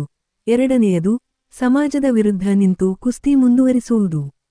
ಅವಳು 2ನೇಯದನ್ನು ಆರಿಸಿಕೊಳ್ಳುತ್ತಾಳೆ. ಅವಳು ತನ್ನ ಪತಿಗೆ ಹೇಳುತ್ತಾಳೆ, ನಾನು ನನ್ನ ಕನಸನ್ನು ಬಿಡಲಾರೆ. ನಾನು ಈ ಸಮಾಜಕ್ಕಾಗಿ ಅಲ್ಲ, ನನಗಾಗಿ ಕುಸ್ತಿಯಾಡುತ್ತೇನೆ. ನೀನು ನನ್ನ ಜೊತೆಗಿದ್ದರೆ ಅದು ನನಗೆ ಸಾಕು. ಈ ಸಂಭಾಷಣೆಯು ತುಂಬಾ ಪ್ರಬಲವಾಗಿದೆ. ಇದು ಯಾವುದೇ ಮಹಿಳೆಗೆ ಸ್ಫೂರ್ತಿಯಾಗಬಲ್ಲದು. ತನ್ನ ಸ್ವಂತ ನಿರ್ಧಾರಗಳನ್ನು ತಾನು ತೆಗೆದುಕೊಳ್ಳುವ ಹಕ್ಕು, ತನ್ನ ದೇಹದ ಮೇಲೆ ತಾನು ಅಧಿಕಾರ ಹೊಂದಿರುವುದು, ಇದು ಮಹಿಳಾ ಸಬಲೀಕರಣದ ಮೂಲ ತತ್ವವಾಗಿದೆ. ಆದರೆ ಚಿತ್ರವು ಇಲ್ಲಿ ಒಂದು ಸೂಕ್ಷ್ಮವಾದ ಅಂಶವನ್ನು ತೋರಿಸುತ್ತದೆ. ಕೀರ್ತಿಗೆ ಅವಳ ಸ್ವಂತ ಕುಟುಂಬದಿಂದಲೂ ವಿರೋಧ ಬರುತ್ತದೆ. ಅವಳ ಅತ್ತೆಯು ಅವಳನ್ನು ಕರೆದು ಹೇಳುತ್ತಾರೆ, ನಮ್ಮ ಮಾನ ಗೌರವವನ್ನು ಹಾಳು ಮಾಡಬೇಡ. ನೀನು ಸಾಮಾನ್ಯ ಹೆಂಗಸಿನಂತೆ ನಡೆದುಕೊಂಡರೆ ನಮಗೆ ಏನು ತೊಂದರೆ? ಇದು ಸಮಾಜದಲ್ಲಿ ಅಳವಡಿಸಲ್ಪಟ್ಟ ಮಹಿಳೆಯರ ಮನೋಭಾವವನ್ನು ಪ್ರತಿನಿಧಿಸುತ್ತದೆ. ಅವರು ಸ್ವತಃ ಪಿತೃಪ್ರಭುತ್ವದ ಬಲಿಪಶುಗಳಾಗಿದ್ದರು, ಅವರೇ ಅದನ್ನು ಮುಂದುವರೆಸುತ್ತಾರೆ. ಅತ್ತೆಯ ಈ ಮಾತುಗಳು ಕೀರ್ತಿಗೆ ತುಂಬಾ ನೋವುಂಟು ಮಾಡುತ್ತವೆ, ಆದರೆ ಅವಳು ದೃಢವಾಗಿರುತ್ತಾಳೆ. ಅವಳು ಅತ್ತೆಗೆ ಹೇಳುತ್ತಾಳೆ, ನಿಮ್ಮ ಗೌರವವು ನನ್ನ ಕುಸ್ತಿಯಲ್ಲಿದೆ, ನನ್ನ ಸೀರೆಯಲ್ಲಿಲ್ಲ. ನಾನು ಪದಕ ಗೆದ್ದಾಗ ಎಲ್ಲರೂ ನಿಮ್ಮನ್ನು ಪದಕ ವಿಜೇತೆಯ ಅತ್ತೆ ಎಂದು ಕರೆಯುತ್ತಾರೆ. ಇದು ಚಿತ್ರದ ಅತ್ಯಂತ ಪ್ರಭಾವಶಾಲಿ ಸಂವಾದಗಳಲ್ಲಿ ಒಂದು. ಸಾಮಾನ್ಯವಾಗಿ ನಮ್ಮ ಸಮಾಜದಲ್ಲಿ ಮಹಿಳೆಯರ ಗೌರವವು ಅವರು ಏನು ಧರಿಸುತ್ತಾರೆ, ಹೇಗೆ ನಡೆದುಕೊಳ್ಳುತ್ತಾರೆ ಎಂಬುದರ ಮೇಲೆ ಅಳೆಯಲಾಗುತ್ತದೆ. ಆದರೆ ಇಲ್ಲಿ ಕೀರ್ತಿಯು ಆ ಪರಿಕಲ್ಪನೆಯನ್ನು ತಿರುಚುತ್ತಾಳೆ. ನಿಜವಾದ ಗೌರವವು ಸಾಧನೆಯಲ್ಲಿದೆ, ಬಾಹ್ಯಾಚಾರದಲ್ಲಿಲ್ಲ. ಈ ಸಂದೇಶವು ಎಷ್ಟು ಪ್ರಬಲವಾಗಿದೆ ಎಂದರೆ ಅತ್ತೆಯೂ ಸ್ವಲ್ಪ ಮಟ್ಟಿಗೆ ಪ್ರಭಾವಿತರಾಗುತ್ತಾರೆ. ಆದರೆ ಅವರ ಸಂಪೂರ್ಣ ಬದಲಾವಣೆಯು ಕೊನೆಯವರೆಗೂ ಆಗುವುದಿಲ್ಲ. ಇದು ಚಿತ್ರದ ವಾಸ್ತವಿಕತೆಯನ್ನು ತೋರಿಸುತ್ತದೆ. ಸಮಾಜದಲ್ಲಿ ಬದಲಾವಣೆಗಳು ಹಠಾತ್ ಆಗುವುದಿಲ್ಲ, ಅವು ನಿಧಾನವಾಗಿ ಆಗುತ್ತವೆ. ಈ ಮಧ್ಯದಲ್ಲಿ ವೀರನ ತಂದೆಯ ಪಾತ್ರವು ಪ್ರಮುಖವಾಗುತ್ತದೆ. ಅವರು ತಮ್ಮ ಮಗನಿಗೆ ಹೇಳುತ್ತಾರೆ, ನಾನು ನಿಮ್ಮ ತಾಯಿಗೆ ಎಂದಿಗೂ ಸ್ವಾತಂತ್ರ್ಯ ಕೊಟ್ಟಿಲ್ಲ. ಅದು ನನ್ನ ತಪ್ಪು. ನೀನು ಅದನ್ನು ಪುನರಾವರ್ತಿಸಬೇಡ. ನಿನ್ನ ಹೆಂಡತಿಗೆ ಅವಳ ಕನಸನ್ನು ಬೆನ್ನಟ್ಟಲು ಬಿಡು. ಈ ಸ್ವೀಕಾರವು ಅನಿರೀಕ್ಷಿತವಾಗಿ ಬರುತ್ತದೆ. ಹಿರಿಯ ಪೀಳಿಗೆಯವರು ತಮ್ಮ ತಪ್ಪುಗಳನ್ನು ಒಪ್ಪಿಕೊಳ್ಳುವುದು ಅಪರೂಪ. ಆದರೆ ಇಲ್ಲಿ ಚಿತ್ರವು ಆ ಸಾಧ್ಯತೆಯನ್ನು ತೋರಿಸುತ್ತದೆ. ಬಹುಶಃ ಇದು ಅತಿಯಾದ ಆಶಾವಾದಿಯೆನಿಸಬಹುದು, ಆದರೆ ಸಿನಿಮಾ ಎಂಬುದು ಕನಸುಗಳನ್ನು ತೋರಿಸುವ ಮಾಧ್ಯಮವಾಗಿರುವುದರಿಂದ ಇದನ್ನು ಸ್ವೀಕರಿಸಬಹುದು. ನಂತರದ ದೃಶ್ಯದಲ್ಲಿ ಕೀರ್ತಿ ತನ್ನ ತರಬೇತಿಗೆ ಮರಳುತ್ತಾಳೆ. ಆದರೆ ಈ ಬಾರಿ ಅವಳ ಜೊತೆಗೆ ವೀರನು ಇರುತ್ತಾನೆ. ಅವನು ಅವಳ ತರಬೇತುದಾರನಂತೆ ವರ್ತಿಸುತ್ತಾನೆ. ತೂಕ ಎತ್ತಲು ಸಹಾಯ, ಸರಿಯಾದ ಆಹಾರ, ಮಾನಸಿಕ ಬಲವರ್ಧನೆ. ಇಬ್ಬರೂ ಒಟ್ಟಿಗೆ ಕೆಲಸ ಮಾಡುವ ದೃಶ್ಯಗಳು ಸುಂದರವಾಗಿವೆ. ಅವರ ನಡುವಿನ ಭಾಷೆಯು ಇನ್ನು ಮುಂದೆ ಆಜ್ಞೆ ಮತ್ತು ವಿಧೇಯತೆಯದ್ದಲ್ಲ, ಬದಲಿಗೆ ಸಹಕಾರ ಮತ್ತು ತಂಡದ ಕೆಲಸದ್ದು. ವೀರನು ಕೀರ್ತಿಗೆ ಹೇಳುತ್ತಾನೆ, ನೀನು ಪಂದ್ಯದಲ್ಲಿ ಸೋತರೂ ನಾನು ನಿನ್ನನ್ನು ಪ್ರೀತಿಸುತ್ತೇನೆ. ಆದರೆ ನೀನು ಗೆಲ್ಲುತ್ತೀಯ ಎಂದು ನನಗೆ ಖಚಿತವಿದೆ. ಈ ಮಾತುಗಳು ಕೀರ್ತಿಗೆ ಬಹಳ ದೊಡ್ಡ ಪ್ರೋತ್ಸಾಹ ನೀಡುತ್ತವೆ. ಕೀರ್ತಿಯ ಪ್ರತಿಸ್ಪರ್ಧಿಯ ಪಾತ್ರವು ಇಲ್ಲಿ ಪರಿಚಯವಾಗುತ್ತದೆ. ಅವಳು ಹೆಸರಾಂತ ಕುಸ್ತಿಪಟು, ವೃತ್ತಿಪರ ತರಬೇತಿ ಪಡೆದವಳು, ಅಂತಾರಾಷ್ಟ್ರೀಯ ಪಂದ್ಯಗಳಲ್ಲಿ ಭಾಗವಹಿಸಿದವಳು.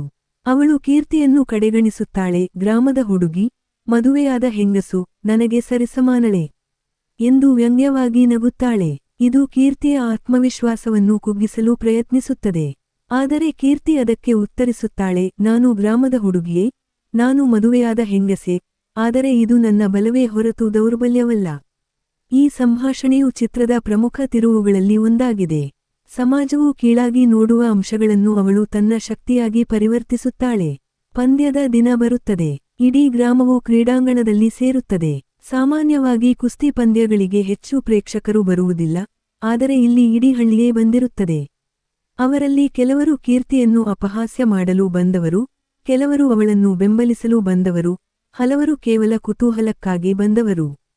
ಪಂದ್ಯವು ಪ್ರಾರಂಭವಾಗುತ್ತದೆ ಮತ್ತು ಮೊದಲ ಸುತ್ತಿನಲ್ಲೇ ಕೀರ್ತಿಯು ಕೆಳಗೆ ಬೀಳುತ್ತಾಳೆ.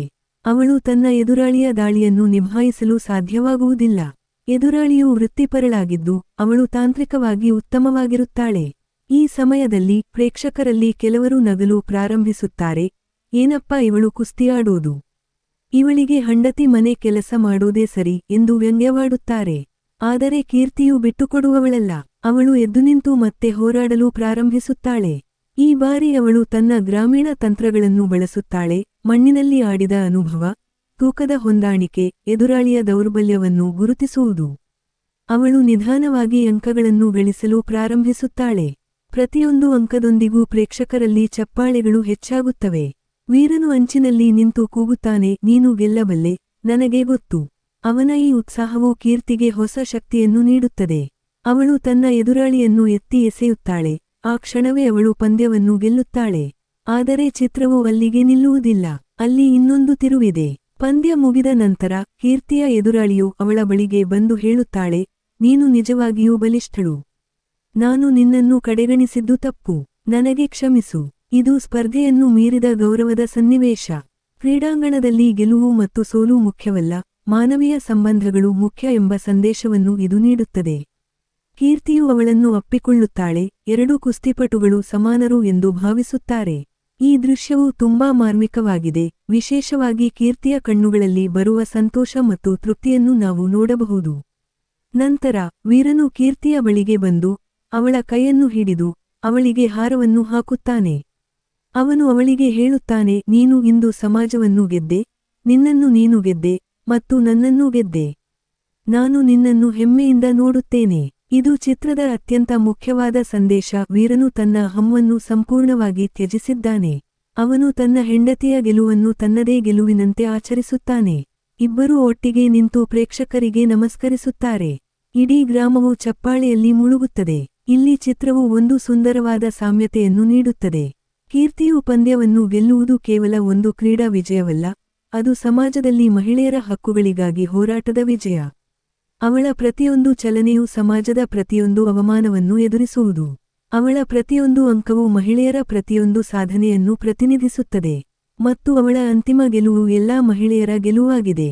ಈ ರೂಪಕವು ಚಿತ್ರವನ್ನು ಕೇವಲ ಮನರಂಜನೆಯಿಂದ ಮೀರಿ ಸ್ಫೂರ್ತಿದಾಯಕವನ್ನಾಗಿ ಮಾಡುತ್ತದೆ. ಆದರೆ ಈ ಭಾಗದಲ್ಲೂ ಕೆಲವು ದೋಷಗಳಿವೆ. ಪಂದ್ಯದ ದೃಶ್ಯಗಳು ಸ್ವಲ್ಪ ಉದ್ದವಾಗಿವೆ. ಕೆಲವು ಸಾಮಾನ್ಯ ಪ್ರೇಕ್ಷಕರಿಗೆ ಕುಸ್ತಿಯ ತಾಂತ್ರಿಕತೆಯನ್ನು ಅರ್ಥಮಾಡಿಕೊಳ್ಳುವುದು ಕಷ್ಟವಾಗಬಹುದು. ಅಲ್ಲದೆ ಕೀರ್ತಿಯ ಎದುರಾಳಿಯ ಹಠಾತ್ ಬದಲಾವಣೆಯು ಸ್ವಲ್ಪ ಅವಾಸ್ತವಿಕವಾಗಿದೆ. ಸ್ಪರ್ಧಾತ್ಮಕ ಕ್ರೀಡೆಗಳಲ್ಲಿ ಎದುರಾಳಿಗಳು ಸುಲಭವಾಗಿ ಸ್ನೇಹಿತರಾಗುವುದು ಅಪರೂಪ. ಇದು ಸಿನಿಮೀಯ ಲೌಕಿಕತೆಯನ್ನು ಸೂಚಿಸುತ್ತದೆ. ಆದರೆ ಚಿತ್ರದ ಪ್ರಮುಖ ಗುರಿ ಸಂದೇಶವನ್ನು ನೀಡುವುದಾದ್ದರಿಂದ ಈ ದೋಷಗಳನ್ನು ಕಡೆಗಣಿಸಬಹುದು. ಪಂದ್ಯದ ನಂತರ ಗ್ರಾಮದ ಮುಖಂಡರು ಕೀರ್ತಿಯ ಬಳಿಗೆ ಬಂದು ಕ್ಷಮೆಯಾಚಿಸುತ್ತಾರೆ. ಅವರು ಹೇಳುತ್ತಾರೆ, ನಾವು ತಪ್ಪು ಮಾಡಿದ್ದೇವೆ. ನಿನ್ನಂಥ ಮಗಳು ನಮ್ಮ ಹಳ್ಳಿಯಲ್ಲಿ ಹುಟ್ಟಿದ್ದು ನಮ್ಮ ಪುಣ್ಯ. ಇದು ಸಮಾಜದ ಪಶ್ಚಾತ್ತಾಪವನ್ನು ಪ್ರತಿನಿಧಿಸುತ್ತದೆ. ಆದರೆ ಇದು ತುಂಬಾ ಸರಳವಾಗಿ, ಸುಲಭವಾಗಿ ಸಂಭವಿಸುತ್ತದೆ. ನೈಜ ಜೀವನದಲ್ಲಿ ಸಮಾಜವು ತನ್ನ ತಪ್ಪನ್ನು ಅಷ್ಟು ಸುಲಭವಾಗಿ ಒಪ್ಪಿಕೊಳ್ಳುವುದಿಲ್ಲ. ಈ ಅಂಶವು ಚಿತ್ರದ ವಾಸ್ತವಿಕತೆಯನ್ನು ಸ್ವಲ್ಪ ಕುಗ್ಗಿಸುತ್ತದೆ. ಆದರೆ ಸಿನಿಮಾ ಕನಸುಗಳನ್ನು ತೋರಿಸುವ ಮಾಧ್ಯಮವಾಗಿರುವುದರಿಂದ ಆದರ್ಶವಾದಿ ಅಂತ್ಯವನ್ನು ಸ್ವೀಕರಿಸಬಹುದು. ಕೊನೆಯ ದೃಶ್ಯದಲ್ಲಿ ಕೀರ್ತಿ ಮತ್ತು ವೀರನು ಒಟ್ಟಿಗೆ ಮನೆಗೆ ಹಿಂತಿರುಗುತ್ತಾರೆ. ಅವರ ನಡುವಿನ ಸಂಭಾಷಣೆಯು ಚಿತ್ರದ ಸಾರವನ್ನು ತಿಳಿಸುತ್ತದೆ. ಕೀರ್ತಿ ಹೇಳುತ್ತಾಳೆ, ನಾನು ಇಂದು ಗೆದ್ದೆ, ಆದರೆ ನಿನ್ನ ಬೆಂಬಲವಿಲ್ಲದಿದ್ದರೆ ಅದು ಸಾಧ್ಯವಾಗುತ್ತಿರಲಿಲ್ಲ. ವೀರನು ಉತ್ತರಿಸುತ್ತಾನೆ, ನೀನು ನನಗೆ ಕಲಿಸಿದೆ, ಪ್ರೀತಿ ಎಂದರೆ ಹಿಡಿದಿಟ್ಟುಕೊಳ್ಳುವುದಲ್ಲ, ಬಿಡುಗಡೆ ಮಾಡುವುದು. ನಿನ್ನನ್ನು ಬಿಡುಗಡೆ ಮಾಡಿದಾಗ ನೀನು ನನ್ನ ಬಳಿಗೆ ಮರಳಿದೆ. ಅದೇ ನಿಜವಾದ ಪ್ರೀತಿ. ಈ ಸಂಭಾಷಣೆಯು ರೊಮ್ಯಾಂಟಿಕ್ ಮತ್ತು ತಾತ್ವಿಕ ಎರಡೂ ಆಗಿದೆ. ಇದು ಯಾವುದೇ ಸಂಬಂಧದ ಮೂಲ ತತ್ವವನ್ನು ತಿಳಿಸುತ್ತದೆ, ಪರಸ್ಪರರ ಸ್ವಾತಂತ್ರ್ಯವನ್ನು ಗೌರವಿಸುವುದು. ಚಿತ್ರದ ಅಂತ್ಯದಲ್ಲಿ ಕೀರ್ತಿಯು ಅಂತಾರಾಷ್ಟ್ರೀಯ ಪಂದ್ಯವೊಂದಕ್ಕೆ ಆಯ್ಕೆಯಾಗುವ ಸುದ್ದಿ ಬರುತ್ತದೆ. ಅವಳು ದೇಶವನ್ನು ಪ್ರತಿನಿಧಿಸಲು ಹೊರಡುತ್ತಾಳೆ. ವೀರನು ಅವಳನ್ನು ಬಸ್ ನಿಲ್ದಾಣದಲ್ಲಿ ಬೀಳ್ಕೊಡಲು ಬರುತ್ತಾನೆ. ಅವಳು ಬಸ್ ಹತ್ತುವ ಮುನ್ನ ಅವನು ಅವಳಿಗೆ ಒಂದು ಸಣ್ಣ ಉಡುಗೊರೆಯನ್ನು ನೀಡುತ್ತಾನೆ. ಅದು ಒಂದು ಕುಸ್ತಿ ಮೆಡಲ್, ಅವನು ತನ್ನ ಬಾಲ್ಯದಲ್ಲಿ ಗೆದ್ದಿದ್ದ. ಅವನು ಹೇಳುತ್ತಾನೆ, ನನ್ನ ಮೆಡಲ್ ನಿನಗೆ ಶುಭ ಹಾರೈಸುತ್ತದೆ. ಆದರೆ ನಿನ್ನದು ದೊಡ್ಡದಾಗಿರುತ್ತದೆ, ನನಗೆ ಗೊತ್ತು. ಕೀರ್ತಿಯು ಕಣ್ಣೀರಿನೊಂದಿಗೆ ಆ ಮೆಡಲ್ ಅನ್ನು ಸ್ವೀಕರಿಸುತ್ತಾಳೆ. ಇದು ಅವರ ಸಂಬಂಧದ ಪರಿಪೂರ್ಣ ತೀರ್ಮಾನ. ಅವನು ತನ್ನ ಹಿಂದಿನ ಹಮ್ಮನ್ನು ಬಿಟ್ಟು ಅವಳ ಭವಿಷ್ಯವನ್ನು ಆಶೀರ್ವದಿಸುತ್ತಾನೆ. ಬಸ್ ಹೊರಡುತ್ತದೆ. ವೀರನು ನಿಂತು ನೋಡುತ್ತಾನೆ. ಅವನ ಮುಖದಲ್ಲಿ ಹೆಮ್ಮೆ, ಪ್ರೀತಿ ಮತ್ತು ಸ್ವಲ್ಪ ಏಕಾಂಗಿತನ. ಚಿತ್ರವು ಅಲ್ಲಿಗೆ ಮುಗಿಯುತ್ತದೆ, ಆದರೆ ಅದರ ಪರಿಣಾಮವು ಪ್ರೇಕ್ಷಕರ ಮನಸ್ಸಿನಲ್ಲಿ ಉಳಿಯುತ್ತದೆ.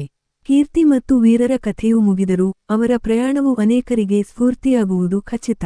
ಏಕೆಂದರೆ ಇದು ಕೇವಲ ಒಂದು ಸಿನಿಮಾ ಕಥೆಯಲ್ಲ, ಇದು ಪ್ರತಿಯೊಬ್ಬ ಮಹಿಳೆಯ ಕಥೆ, ಪ್ರತಿಯೊಬ್ಬ ಪುರುಷನ ಕಥೆ ಮತ್ತು ಪ್ರತಿಯೊಂದು ಸಂಬಂಧದ ಕಥೆ. ಕೊನೆಯಲ್ಲಿ ಈ ಮೂರನೇ ಭಾಗವು ಚಿತ್ರವನ್ನು ಒಂದು ಭಾವನಾತ್ಮಕ ಮತ್ತು ತೃಪ್ತಿಕರ ಅಂತ್ಯಕ್ಕೆ ಕೊಂಡೊಯ್ಯುತ್ತದೆ. ಇದು ಸಾಕಷ್ಟು ಕ್ಲೈಮ್ಯಾಕ್ಸ್, ಭಾವನೆ ಮತ್ತು ಸಂದೇಶವನ್ನು ಹೊಂದಿದೆ. ಕೆಲವು ಅತಿಶಯೋಕ್ತಿಗಳಿದ್ದರೂ ಚಿತ್ರದ ಮೂಲ ಆಶಯವು ಸ್ಪಷ್ಟವಾಗಿ ಪ್ರತಿಫಲಿಸುತ್ತದೆ: ಪ್ರೀತಿ, ಗೌರವ, ಸಮಾನತೆ ಮತ್ತು ಸ್ವಾತಂತ್ರ್ಯ. ಈ ಚಿತ್ರವು ಯುವ ಜನರಿಗೆ, ವಿಶೇಷವಾಗಿ ಮದುವೆಯಾಗಲಿರುವವರಿಗೆ, ಒಂದು ಮಾರ್ಗದರ್ಶಿಯಾಗಬಹುದು. ಸಂಬಂಧಗಳಲ್ಲಿ ಸಮಾನತೆ ಏಕೆ ಮುಖ್ಯ, ಅಹಂವನ್ನು ತ್ಯಜಿಸುವುದು ಹೇಗೆ, ಮತ್ತು ಪರಸ್ಪರ ಬೆಂಬಲಿಸುವುದರ ಮಹತ್ವವನ್ನು ಇದು ತಿಳಿಸುತ್ತದೆ. ಹೀಗೆ ಈ ಚಿತ್ರವು ತನ್ನ 3 ಭಾಗಗಳ ಮೂಲಕ ಒಂದು ಸಮಗ್ರ ಕಥನವನ್ನು ನೀಡುತ್ತದೆ. ಮೊದಲ ಭಾಗದಲ್ಲಿ ಸಮಸ್ಯೆಯ ಪರಿಚಯ, ಎರಡನೇ ಭಾಗದಲ್ಲಿ ಅದರ ಪರಿಶೋಧನೆ, ಮತ್ತು ಮೂರನೇ ಭಾಗದಲ್ಲಿ ಅದರ ಪರಿಹಾರ. ಪ್ರತಿಯೊಂದು ಭಾಗವೂ ತನ್ನದೇ ಆದ ವಿಶಿಷ್ಟ ಗುಣಗಳನ್ನು ಹೊಂದಿದೆ. ಒಟ್ಟಾರೆಯಾಗಿ ಇದು ಒಂದು ವಿಭಿನ್ನವಾದ, ಧೈರ್ಯಶಾಲಿ ಮತ್ತು ಪ್ರಸ್ತುತವಾದ ಸಿನಿಮಾ. ಕನ್ನಡ ಚಿತ್ರರಂಗದಲ್ಲಿ ಇದೊಂದು ಮಹತ್ವದ ಹೆಜ್ಜೆ. ಇಂತಹ ಚಿತ್ರಗಳು ಹೆಚ್ಚಾಗಬೇಕು, ಏಕೆಂದರೆ ಅವು ಮನರಂಜನೆಯೊಂದಿಗೆ ಸಮಾಜಕ್ಕೆ ಒಳ್ಳೆಯ ಸಂದೇಶಗಳನ್ನು ನೀಡಬಲ್ಲವು. ಈಗ ಚಿತ್ರದ ಮೂರನೇ ಭಾಗಕ್ಕೆ ಬರೋಣ, ಅಂದರೆ ಕೊನೆಯ 45 ನಿಮಿಷಗಳು. ಈ ಭಾಗದಲ್ಲಿ ಚಿತ್ರವು ತನ್ನ ಎಲ್ಲಾ ಕಥಾ ಎಳೆಗಳನ್ನು ಒಂದುಗೂಡಿಸಿ ಅಂತಿಮ ತೀರ್ಮಾನಕ್ಕೆ ಬರುತ್ತದೆ. ಕೀರ್ತಿಯು ರಾಷ್ಟ್ರೀಯ ಪಂದ್ಯಾವಳಿಯಲ್ಲಿ ಭಾಗವಹಿಸುವ ಹಂತಕ್ಕೆ ಬಂದಿರುತ್ತಾಳೆ, ಆದರೆ ಅವಳ ಮುಂದೆ ದೊಡ್ಡ ಅಡಚಣೆಯಿದೆ. ಅವಳ ಸೊಸೆಯಂದಿರು ಮತ್ತು ಗ್ರಾಮದ ಮುಖಂಡರು ಅವಳು ಮದುವೆಯಾದ ಮಹಿಳೆ ಎಂದು ಕುಸ್ತಿಯಾಡಲು ಅನುಮತಿ ನೀಡಲು ನಿರಾಕರಿಸುತ್ತಾರೆ. ಮದುವೆಯಾದ ಹೆಂಗಸು ಕುಸ್ತಿಯಾಡಬಹುದೇ? ಅದು ನಮ್ಮ ಸಂಸ್ಕೃತಿಗೆ ವಿರುದ್ಧ ಎಂದು ಅವರು ಪ್ರತಿಭಟಿಸುತ್ತಾರೆ. ಇದು ಚಿತ್ರದ ಅತ್ಯಂತ ಮುಖ್ಯವಾದ ಸಂಘರ್ಷದ ಹಂತ. ಏಕೆಂದರೆ ಇಲ್ಲಿ ಕೇವಲ ವೈಯಕ್ತಿಕ ಸಮಸ್ಯೆಯಲ್ಲ, ಅದು ಇಡೀ ಸಮಾಜದ ಸಮಸ್ಯೆಯಾಗಿ ಪರಿವರ್ತನೆಯಾಗುತ್ತದೆ. ವೀರನು ಈ ಸಮಯದಲ್ಲಿ ತನ್ನ ನಿಜವಾದ ಸ್ವರೂಪವನ್ನು ತೋರಿಸುತ್ತಾನೆ. ಅವನು ಗ್ರಾಮದ ಮುಖಂಡರ ಎದುರು ನಿಂತು ಹೇಳುತ್ತಾನೆ, ನನ್ನ ಹೆಂಡತಿ ಕುಸ್ತಿ ಆಡಲು ಯಾರಿಗೂ ಅಡ್ಡಿಯಿಲ್ಲ. ಅವಳು ಕುಸ್ತಿ ಆಡುವುದರಿಂದ ನಮ್ಮ ಸಂಸ್ಕೃತಿಗೆ ಏನು ಕೆಡುಕು? ಅವಳು ದೇಶಕ್ಕೆ ಪದಕ ತಂದಾಗ ಅದು ನಮ್ಮ ಹಳ್ಳಿಯ ಹೆಮ್ಮೆಯಾಗುತ್ತದೆ. ಈ ಸನ್ನಿವೇಶದಲ್ಲಿ ವೀರನ ಧ್ವನಿ ದೃಢವಾಗಿರುತ್ತದೆ, ಅವನ ಕಣ್ಣುಗಳಲ್ಲಿ ನಂಬಿಕೆಯಿರುತ್ತದೆ. ಇದು ಅವನ ಪಾತ್ರದ ಪೂರ್ಣ ಬೆಳವಣಿಗೆಯನ್ನು ತೋರಿಸುತ್ತದೆ. ಮೊದಲಿಗೆ ಕುಸ್ತಿಯನ್ನು ದ್ವೇಷಿಸುತ್ತಿದ್ದವನು ಈಗ ಅದಕ್ಕಾಗಿ ಹೋರಾಡುತ್ತಿದ್ದಾನೆ. ಆದರೆ ಗ್ರಾಮದ ಮುಖಂಡರು ಅವನ ಮಾತನ್ನು ಕೇಳುವುದಿಲ್ಲ. ಅವರು ಕೀರ್ತಿಯನ್ನು ಬೆದರಿಸುತ್ತಾರೆ, ಅವಳ ಕುಟುಂಬಕ್ಕೆ ಸಾಮಾಜಿಕ ಬಹಿಷ್ಕಾರದ ಬೆದರಿಕೆ ಹಾಕುತ್ತಾರೆ. ಈ ಹಂತದಲ್ಲಿ ಕೀರ್ತಿ ಅತ್ಯಂತ ಕಠಿಣ ನಿರ್ಧಾರ ತೆಗೆದುಕೊಳ್ಳಬೇಕಾಗುತ್ತದೆ. ಅವಳ ಮುಂದೆ 2 ದಾರಿಗಳಿವೆ: ಒಂದು, ಸಮಾಜಕ್ಕೆ ತಲೆಬಾಗಿ ಕುಸ್ತಿಯನ್ನು ತ್ಯಜಿಸುವುದು; ಎರಡನೆಯದು, ಸಮಾಜದ ವಿರುದ್ಧ ನಿಂತು ಕುಸ್ತಿ ಮುಂದುವರಿಸುವುದು. ಅವಳು ಎರಡನೆಯದನ್ನು ಆರಿಸಿಕೊಳ್ಳುತ್ತಾಳೆ. ಅವಳು ತನ್ನ ಪತಿಗೆ ಹೇಳುತ್ತಾಳೆ, ನಾನು ನನ್ನ ಕನಸನ್ನು ಬಿಡಲಾರೆ. ನಾನು ಈ ಸಮಾಜಕ್ಕಾಗಿ ಅಲ್ಲ, ನನಗಾಗಿ ಕುಸ್ತಿಯಾಡುತ್ತೇನೆ. ನೀನು ನನ್ನ ಜೊತೆಗಿದ್ದರೆ ಅದು ನನಗೆ ಸಾಕು. ಈ ಸಂಭಾಷಣೆಯು ತುಂಬಾ ಪ್ರಬಲವಾಗಿದೆ. ಇದು ಯಾವುದೇ ಮಹಿಳೆಗೆ ಸ್ಫೂರ್ತಿಯಾಗಬಲ್ಲದು. ತನ್ನ ಸ್ವಂತ ನಿರ್ಧಾರಗಳನ್ನು ತಾನು ತೆಗೆದುಕೊಳ್ಳುವ ಹಕ್ಕು, ತನ್ನ ದೇಹದ ಮೇಲೆ ತಾನು ಅಧಿಕಾರ ಹೊಂದಿರುವುದು, ಇದು ಮಹಿಳಾ ಸಬಲೀಕರಣದ ಮೂಲ ತತ್ವವಾಗಿದೆ.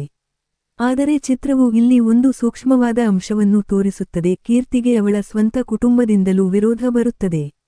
ಅವಳ ಅತ್ತೆಯು ಅವಳನ್ನು ಕರೆದು ಹೇಳುತ್ತಾರೆ, ನಮ್ಮ ಮಾನ ಗೌರವವನ್ನು ಹಾಳು ಮಾಡಬೇಡ. ನೀನು ಸಾಮಾನ್ಯ ಹೆಂಗಸಿನಂತೆ ನಡೆದುಕೊಂಡರೆ ನಮಗೆ ಏನು ತೊಂದರೆ?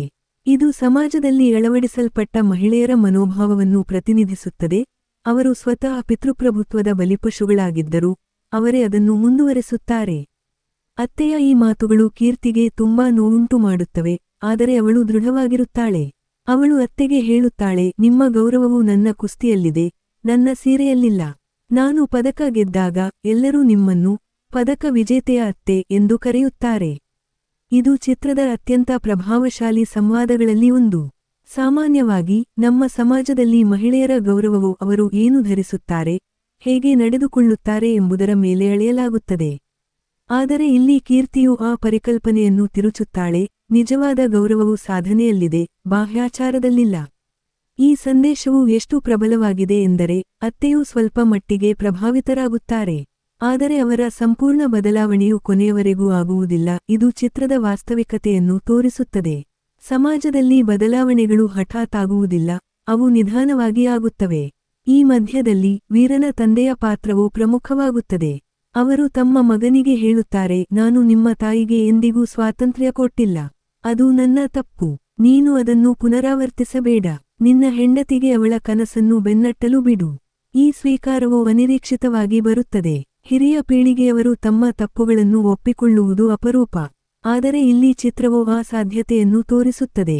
ಬಹುಶಃ ಇದು ಅತಿಯಾದ ಆಶಾವಾದಿಯೆನಿಸಬಹುದು, ಆದರೆ ಸಿನಿಮಾ ಎಂಬುದು ಕನಸುಗಳನ್ನು ತೋರಿಸುವ ಮಾಧ್ಯಮವಾಗಿರುವುದರಿಂದ ಇದನ್ನು ಸ್ವೀಕರಿಸಬಹುದು.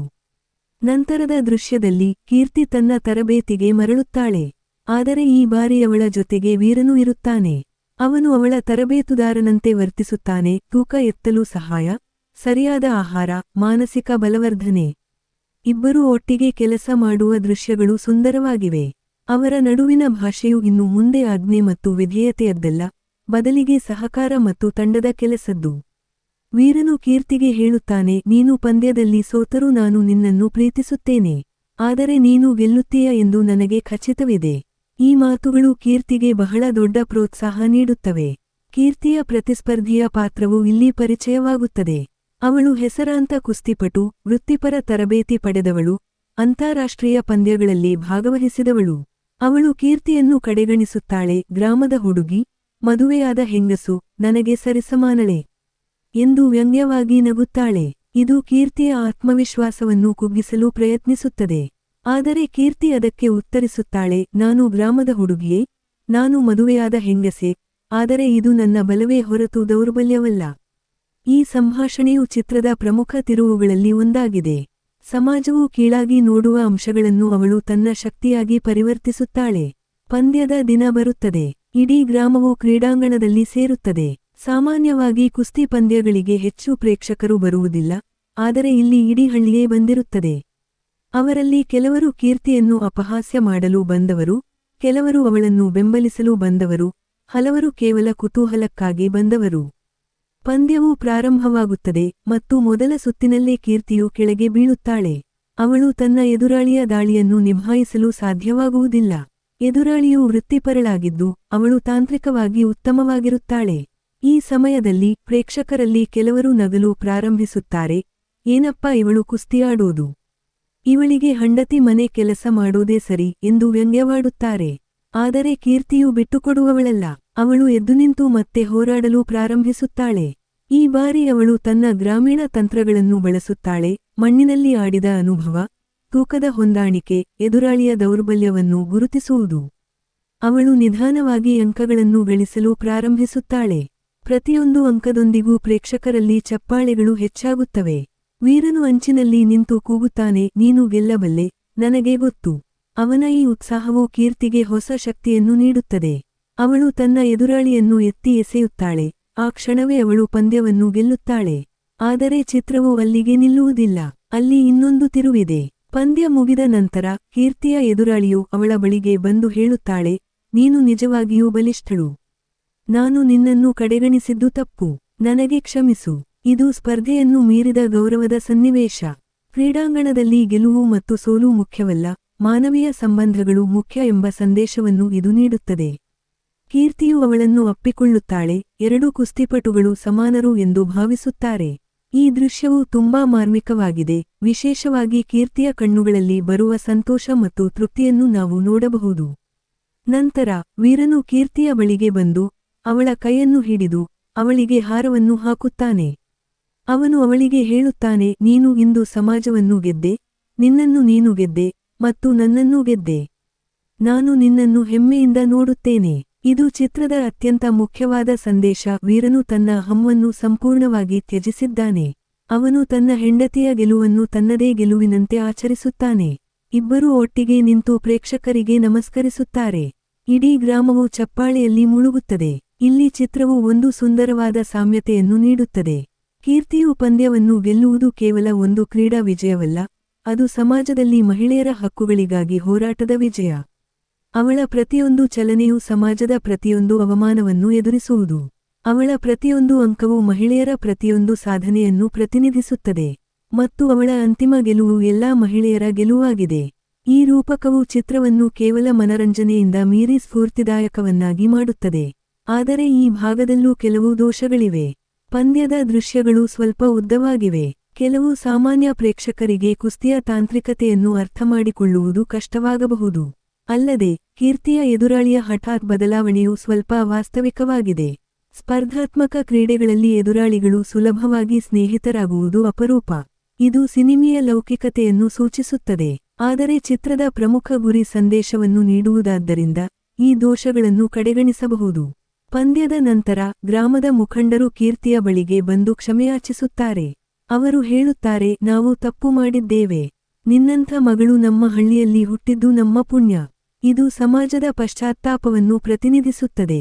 ಆದರೆ ಇದು ತುಂಬಾ ಸರಳವಾಗಿ, ಸುಲಭವಾಗಿ ಸಂಭವಿಸುತ್ತದೆ. ನೈಜ ಜೀವನದಲ್ಲಿ ಸಮಾಜವು ತನ್ನ ತಪ್ಪನ್ನು ಅಷ್ಟು ಸುಲಭವಾಗಿ ಒಪ್ಪಿಕೊಳ್ಳುವುದಿಲ್ಲ.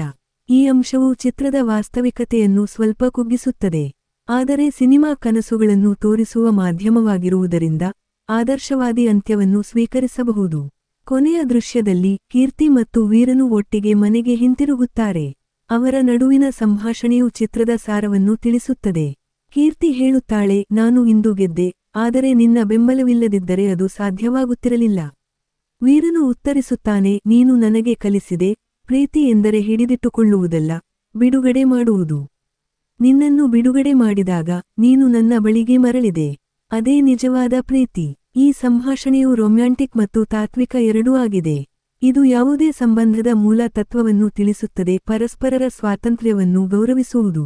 ಚಿತ್ರದ ಅಂತ್ಯದಲ್ಲಿ ಕೀರ್ತಿಯು ಅಂತಾರಾಷ್ಟ್ರೀಯ ಪಂದ್ಯವೊಂದಕ್ಕೆ ಆಯ್ಕೆಯಾಗುವ ಸುದ್ದಿ ಬರುತ್ತದೆ. ಅವಳು ದೇಶವನ್ನು ಪ್ರತಿನಿಧಿಸಲು ಹೊರಡುತ್ತಾಳೆ. ವೀರನು ಅವಳನ್ನು ಬಸ್ ನಿಲ್ದಾಣದಲ್ಲಿ ಬೀಳ್ಕೊಡಲು ಬರುತ್ತಾನೆ. ಅವಳು ಬಸ್ ಹತ್ತುವ ಮುನ್ನ ಅವನು ಅವಳಿಗೆ ಒಂದು ಸಣ್ಣ ಉಡುಗೊರೆಯನ್ನು ನೀಡುತ್ತಾನೆ. ಅದು ಒಂದು ಕುಸ್ತಿ ಮೆಡಲ್. ಅವನು ತನ್ನ ಬಾಲ್ಯದಲ್ಲಿ ಗೆದ್ದಿದ್ದ. ಅವನು ಹೇಳುತ್ತಾನೆ, ನನ್ನ ಮೆಡಲ್ ನಿನಗೆ ಶುಭ ಹಾರೈಸುತ್ತದೆ. ಆದರೆ ನಿನ್ನದು ದೊಡ್ಡದಾಗಿರುತ್ತದೆ, ನನಗೆ ಗೊತ್ತು. ಕೀರ್ತಿಯು ಕಣ್ಣೀರಿನೊಂದಿಗೆ ಆ ಮೆಡಲ್ ಅನ್ನು ಸ್ವೀಕರಿಸುತ್ತಾಳೆ.